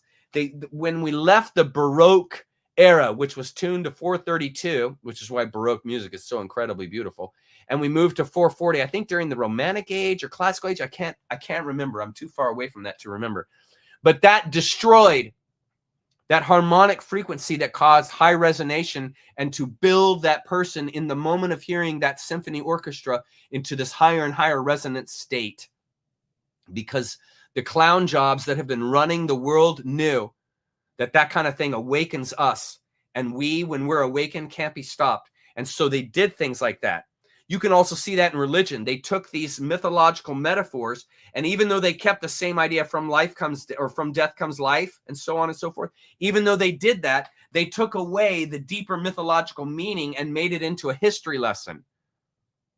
And that took away the fundamental resonant frequency of that from death comes life idea and made it into a history lesson. That takes away its resonant frequency. And it's the same exact deception. They took away the tuning frequency of 432 and made it 440, and they removed the essential element. It's exactly what they did with Western religion. They removed the essential element, which is symbology, mythology. It's not to be history. These are not to be icons that you worship. That's called idolatry. And this self-organizing, self-identifying factor, which is transmitted when you hear these kind of frequencies, meaning the ones that resonate with the chakra, that was all removed from religion, from music, from mathematics and science. That's why they took the astrotheology out of theology. They made it into just pure science, which is anti-God. You see, it's all a plot. It's organized. Yeah, James. I love Scotland. Thank you. Yeah, James. Natu, hello. Hey, Chuck, amazing work. Thank you. Where can I buy the type of water that's best for coffee enemas for a broke student like me? Okay, my friend. You have a couple of options. You can get a reverse osmosis system off the internet for $140, $150. What is the name of that place? What is the name of that place? It is on my detox video. What is the name of that place? Waterfiltersonline.com. And they have inexpensive water filtering systems that are reverse osmosis that would work fine for you. And you can rebuy the filters. I used to use them. Actually, I used to use them before. I drink now well water. We have a well that we drink from, and the water's ppm is less than 10. Like, we used to live in a place called Frisco, Texas, and the water ppm there is over 330. That's the measure of dissolved solids in the water. And reverse osmosis removes the dissolved solids. Excuse me. Another option that's even cheaper is it's not as effective, but it will definitely get the chlorine out and a lot of the chemicals out, which is what you really want, is to run your water through a carbon filter. And that's much more reasonably priced. That'll remove the fluoride. That'll remove the heavy metals that are in the water. So if you're really poor as a student, if you get one of those, I think they're like $20 or $30, you can get one of those water filters that are carbon based, where you just pour the water through the carbon and the carbon absorbs the toxins. That's a cheap way to do it. I don't suggest using water that's been stored in plastic, because the plastic gives off the plastic molecules. It dissolves. The walls of the bottle dissolve plastic into the water, and so you don't want to do that. So yeah, well water is good, spring water is good, and then also reverse osmosis is good if you can get a little system, or you can use the carbon filters. And again, the carbon's not going to do everything, but it's better than just raw tap water, for sure. We sure did it. Is there any truth to say that the name of God has been spoiled by Christians? In many ways, yeah. But they certainly didn't intend it. They certainly didn't intend it. I'm not familiar with Rudolf Schneider. Should I look him up? Rudolf Schneider. Let's see what it says. Son of Joseph Schneider and brother of Willy Schneider, was an Austrian spiritualist and physical medium. Okay, so he's a medium dude. What you want to know about him? I don't really know anything about him, so I probably shouldn't comment. But I could look it up and read up about him. Looks like he was a spiritualist. Sorry, I can't answer that, Obi. I'm just not familiar with him. Yeah, that's the way to do it, Isabel. Yeah, screenshot it. Yeah, I totally understand. I totally understand, Melissa. Try screenshotting for now. And try screenshotting for now, and then hopefully that will hold you over until. I would love, though, to make these into slides and give them to people. I would be happy to do that.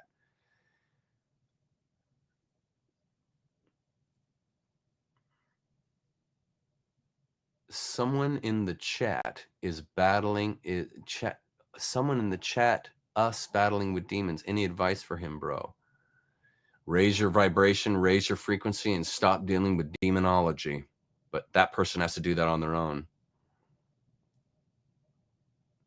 That is such a good question, KG. Thank you.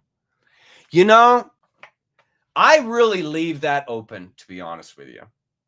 Because God is past any term. God is past any idea. God is an apophatic sense.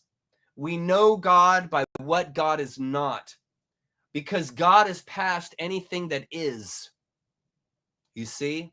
And so the cataphatic approach, which is the Western religious approach, which is knowing God by what God is deceitful. It's deceptive.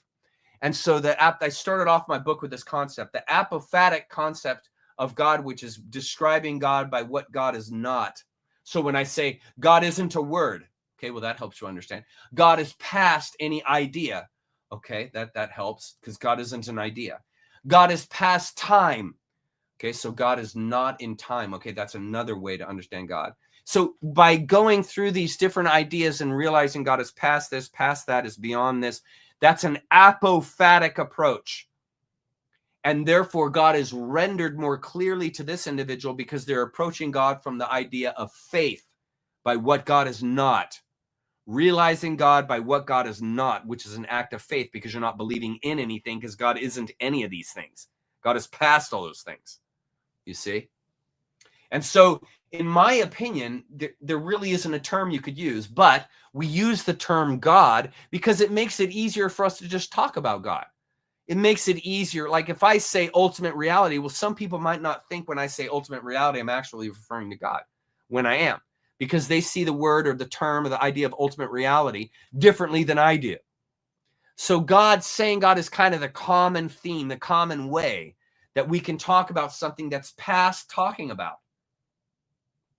But it's important to contextualize this stuff so that we can contemplate it.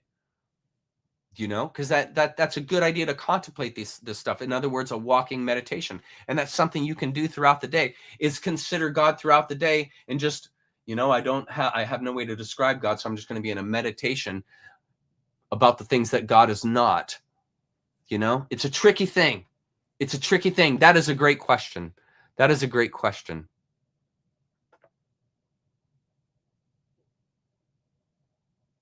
Yeah, right on. Thank you, Matt. Thank you for that. No following. That's right. That's why I really encourage folks when they see me, stick around as long as I'm throwing ideas at you that cause you to think and give you a deeper contemplation. But eventually I'm going to exhaust that and then just leave me behind. Walk away. Never listen to me again, because I won't be able to offer you anything new.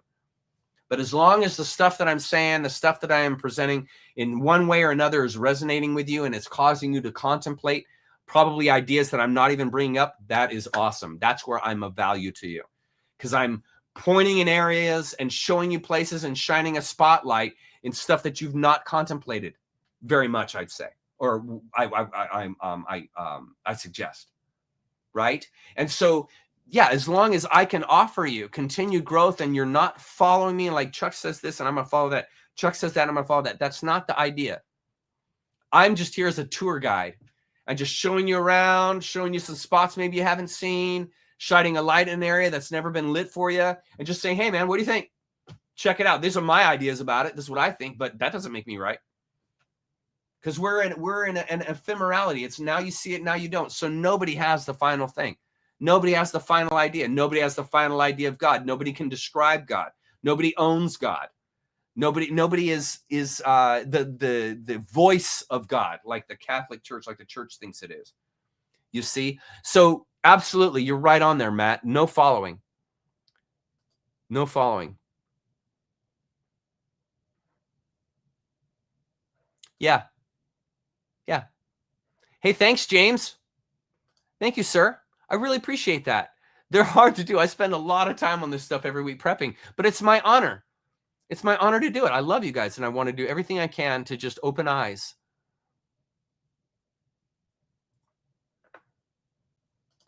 Of course, Melissa, I would never think that you're stealing from me, and I wouldn't post all those slides with that in mind. I am here to simply provide ideas. It's really easy, Obi. So let me tell you what you can do.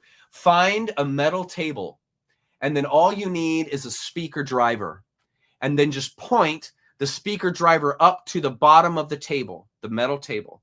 And then you can buy on on Amazon, a frequency generator.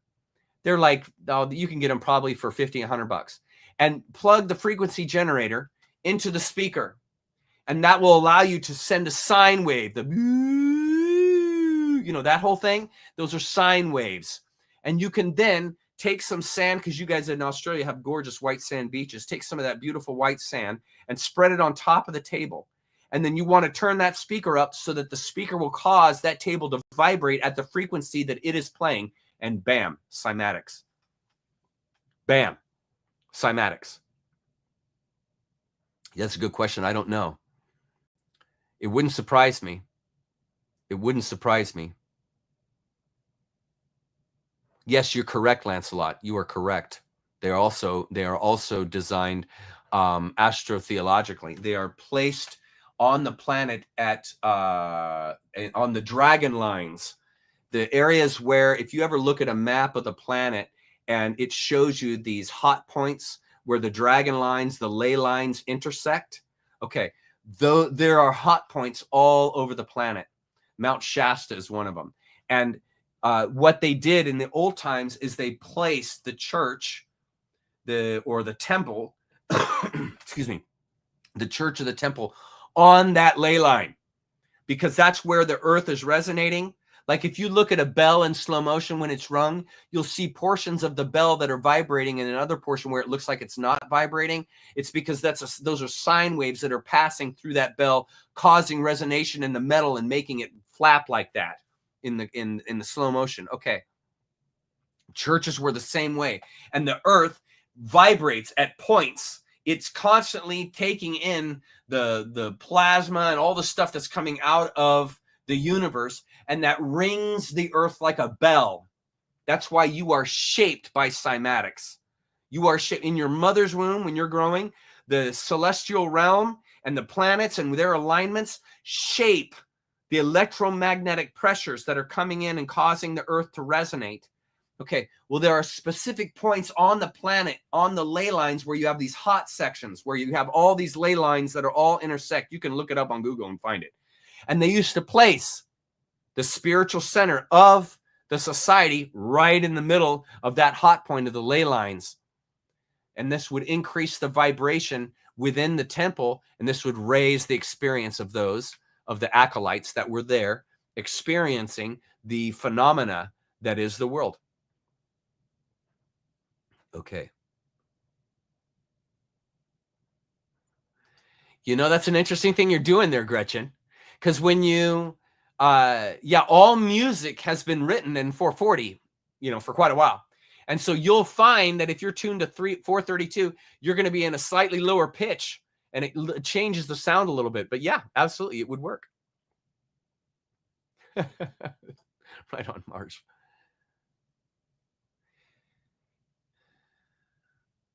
Any more questions, y'all? I'm here for another 10 minutes at your service. Whatever you want to ask. Yes, I love Baroque music. I can't pronounce your name, but I love Baroque music. Baroque music is some of my favorite music in the whole world. You guys are crazy. Some of these comments you guys make are hilarious.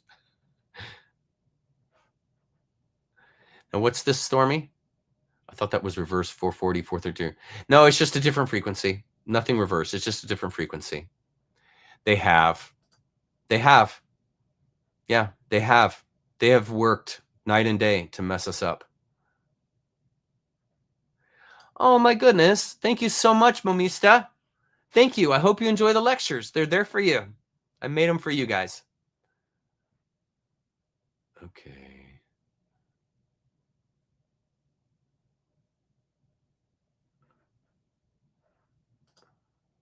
Nice, Jan.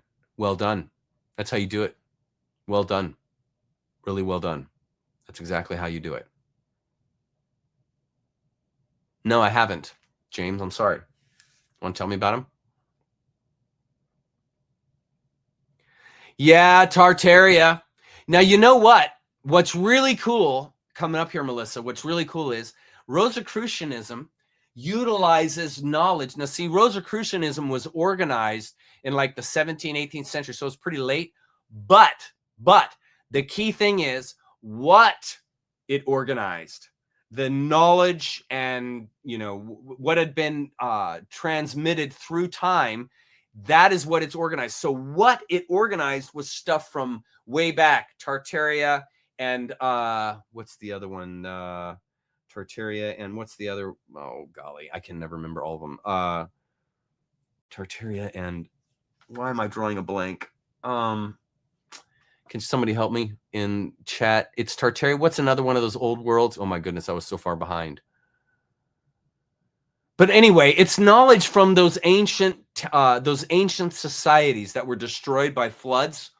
They, like the temples that you see carved out of rock and stone and so forth, those weren't made by us in this configuration. They were made by us in a different genetic configuration or by aliens, carved straight into the rock.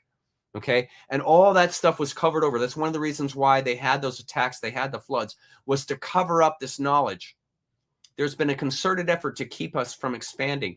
And so they had those floods, which were brought in, and they buried these ancient buildings that tapped into free energy and that tapped into the spiritual ethos. They destroyed them with floods. And so Tartarian knowledge and Okay. Atlantis, thank you so much. Atlantis, thank you so very much, Daga. Yes, Atlantis and Lemuria, this is knowledge from those ages. Rosicrucianism is all about consciousness expansion, and this is why evil people like the KM, like Aleister Crowley, this is why they used Rosicrucianism in their practice, because it works.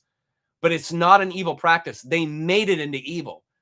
It's like music is not a bad thing, but you make it into a negative thing when you change that tuning frequency to 440. So you're moving into this negative idea. You're taking a pure, beautiful idea and you're then distorting it. And that's exactly what they did with Tartarian knowledge, these ancient Lemurian knowledge. That's exactly what the KM did, is they took stuff that actually works, knowledge that is actually effective, and then they twisted it and tainted it so that it wouldn't give the effect that was intended. The church did the same thing with mythology. They twisted the mythology into concretization, into historical record, into iconography. That's what they did, so that you would cause people to engage in idolatry unintentionally, but that's what they're doing. You see, and this is why I'm so excited about Rosicrucianism, because the actual core structure of the belief system is actually extremely efficacious for consciousness expansion. And the reason it is because it comes out of these ancient societies that were destroyed. That's why I got so excited about doing this Rosicrucianism thing. Okay. Yeah, exactly. You got it. James, you got it. And have you guys seen the pictures of like San Francisco in, when is it, the turn of the century, around 1912 or something, right around there? It's empty. It's empty. And have you guys, one of the things I really want to pursue is orphans and the orphanages. Remember how they had all those machines that they designed for children to run? It's like, where are all the adults? And to me, this looks like planting seeds, planting people into an already established city, right? You plant kids there, and then they grow up in that city. And now you have implanted that whole society in a world that it did not create, it did not make. That's why it's so crazy to think that that human beings made the pyramids. No, they didn't. The pyramids were made by alternate, either alien species or us in another configuration way back in 40,000 BC. And there was genetic alterations that happened to us, and then intentional floods that buried the world in mud and water. And this would shut us off, shut us down, and keep us from knowing our real history. It's planned. It's all been done to hold you down and to keep us stupefied. That's why they've done that. And so I totally would love to do a study on orphanages, because if you look at the turn of the century, when we were in the middle of Nazism, when Nazism was being born in the World War I, and all that was happening at that time, this was all burying knowledge.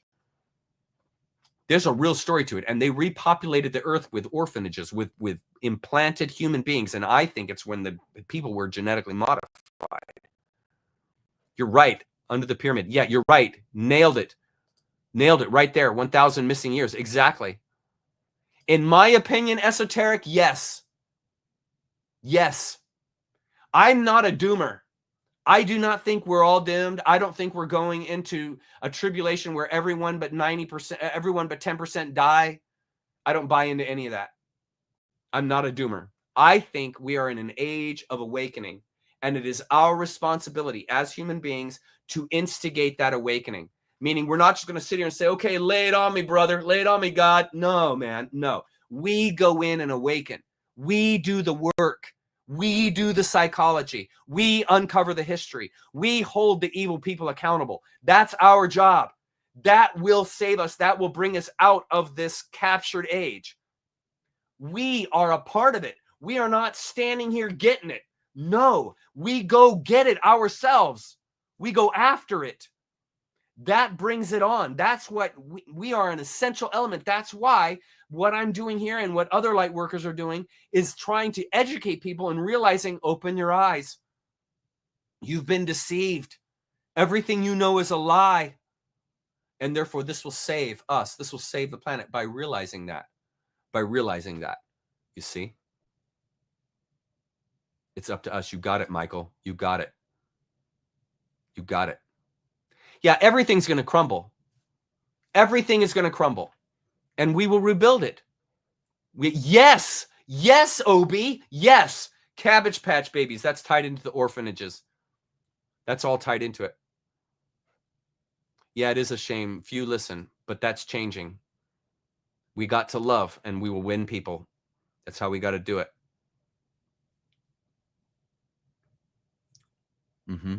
You're right. You're right, Lancelot. Yeah, Hawaii. Hello, Angela. Yeah. Love it. Love it. If you're saying me, Michael, I am blown away if that's true. If that's true, Michael, I am blown away. Thank you so much. Thank you, Stormy. I will get your email later. Thank you so much. Thank you, Michael. I really appreciate that. We are almost at 8 o'clock. We are about done, folks. Any last questions? Yeah, see, isn't that wild? Isn't that wild? It's really wild, man. I want to explore the whole orphanage thing.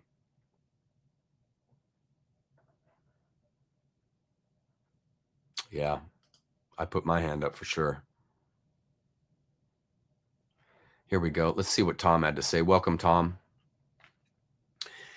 Here we are. We are all an ocean of composite consciousness, and when our concept of individuality needs refreshing, we splash out of the ocean and briefly go it alone in this realm to later return home refreshed. I don't know if the narrative is that tight, but I'm happy to read it. I do now, and I do think that the earth, our time here, is one of learning. We are here to learn. We are here to grow and expand. And yes, it's a rough go. It's really tough. This earth existence, I'm right there with y'all. Though the earth is absolutely a paradise and beautiful, it's tough. I mean, having a merciless nature running the show, I mean, that's tough. It's tough to be under a aegis, a understanding of nature that has that as a part of it. But that's how we grow. That's part of it. And we needed to grow. We need to grow. And that's why we're here. We're here to grow. We're here to grow. It looks like we're at 8 o'clock. Yes, I have heard of the Coral Castle. Oh, wait. There. Yes. That is amazing. That is a story of a dude. I think he was in Florida. And he was able to build and move these massive, massive stones that were thousands of pounds without lifting anything. And you know how when you look at the Egyptian hieroglyphs, they have those objects in their hand that look like an upside down ice cream cone? It's a long cone that goes to a point, and then it has this round bottom on it. And apparently there's some kind of resonation that you can learn to do to focus your energy and transmit your energy through these cones, and you can lift things with them. They change, like when you see a UFO and it does these 90-degree angles. Well, if that were running on the actual physics that we have here on the planet, you would smash into the side of the vessel of the UFO as soon as it does these right angle turns at like 1,000 miles an hour. But the reason why the occupants inside the UFO don't smash into the side of the UFO is because they have created an alternate energy field. There is a propulsion system inside the UFO. I think it's a spinning system that creates its own electromagnetic field. And so you are not in the electromagnetics of the earth and the universe, so to speak. You have created your own field of energy. Okay, and it's the same idea with this Coral Castle guy. He was able to take a field of energy that is part of his aura, and he was able to transmit that energy through these super solid cones. And that apparently was able to lift enormous stones without him having to exert himself at all. He just would lift these things. And so there's this whole castle that he claimed to have made. He never divulged how he did it, but there was apparently this whole castle that he made that was made out of these humongous stones that he could have never lifted. It was an older gentleman. And apparently he tied into one of the pictures that was from the pyramids of Egypt, where it shows that God sitting down and there's that round circle that has the wavy lines coming off of it. I would show it to you, but it takes too long to get it into this thing. And it's basically an elucidation of this way of harnessing your energy into these cones. And the cones ring like a bell. They're hard like iron. when you strike the cone of this particular type of solid material, it rings like a bell. And apparently he was able to do that. What is this? Hi, Mike. Okay, I believe I remember when you were in the church a while back. That would have been a long time ago. I believe I saw you as a kid. Yeah, I grew up in the church. Were you in charge of the lighting and sound? Yes. Yes. Yeah, that's my old history. I'm an engineer. I'm a sound engineer. I ran engineering for my father's church for years. Did you visit it? That's awesome, KJ. I'd love to see it. I'd love to see it. That's so cool. Yeah. And finally, I got to get out of here. It's 3 minutes after. Chuck, check out information on homunculus. I think it has a lot to do, about the incubator babies. That's it. That's it. I think the orphan trains were the kids off the people who resisted and were sent to the asylums. Very, very well could be true. Remember, they had those places where you literally could drop off a baby. Have you guys seen that? They had depots where right down in the city square, you could take an infant child and literally just stick them in the box and close the box. And they took the child disappeared. This was going on. You could literally just take your child, drop him off, and that was it. No questions asked. And I think there was terrible things going on with that. I think it's terrible what's going on with that. I hope that's a good thing. Oh, you guys are awesome. I love you guys so much. Thanks for being here. Yeah, you're exactly right. World's fairs. You guys are awesome. Thank you so much for being here. Just a quick reminder that here, don't forget that next week I'm not going to be here. I'm going to be here with you guys, or those who come, at the Swindoll Shindig.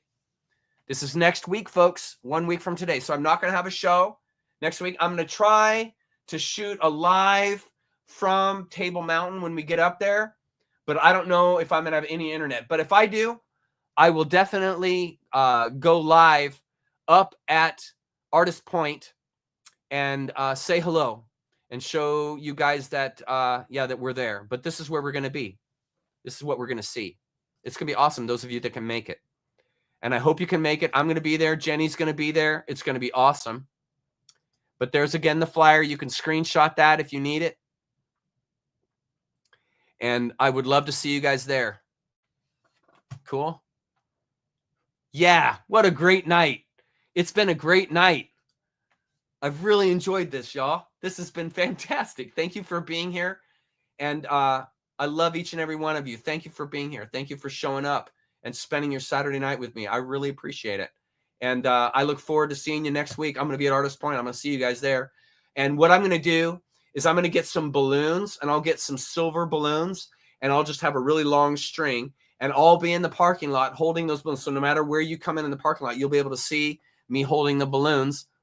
Come up and say hello. Let's spend some time together and chill. It'll be great. Make sure to bring your flashlights if you need any, or any snacks or anything. Most of the restaurants close around 8:30 around here. It's pretty crazy. But yeah, I hope you guys can make it. I would love to see you. So yeah, I guess that's it. I love you guys. I'll see you next time. Bye-bye.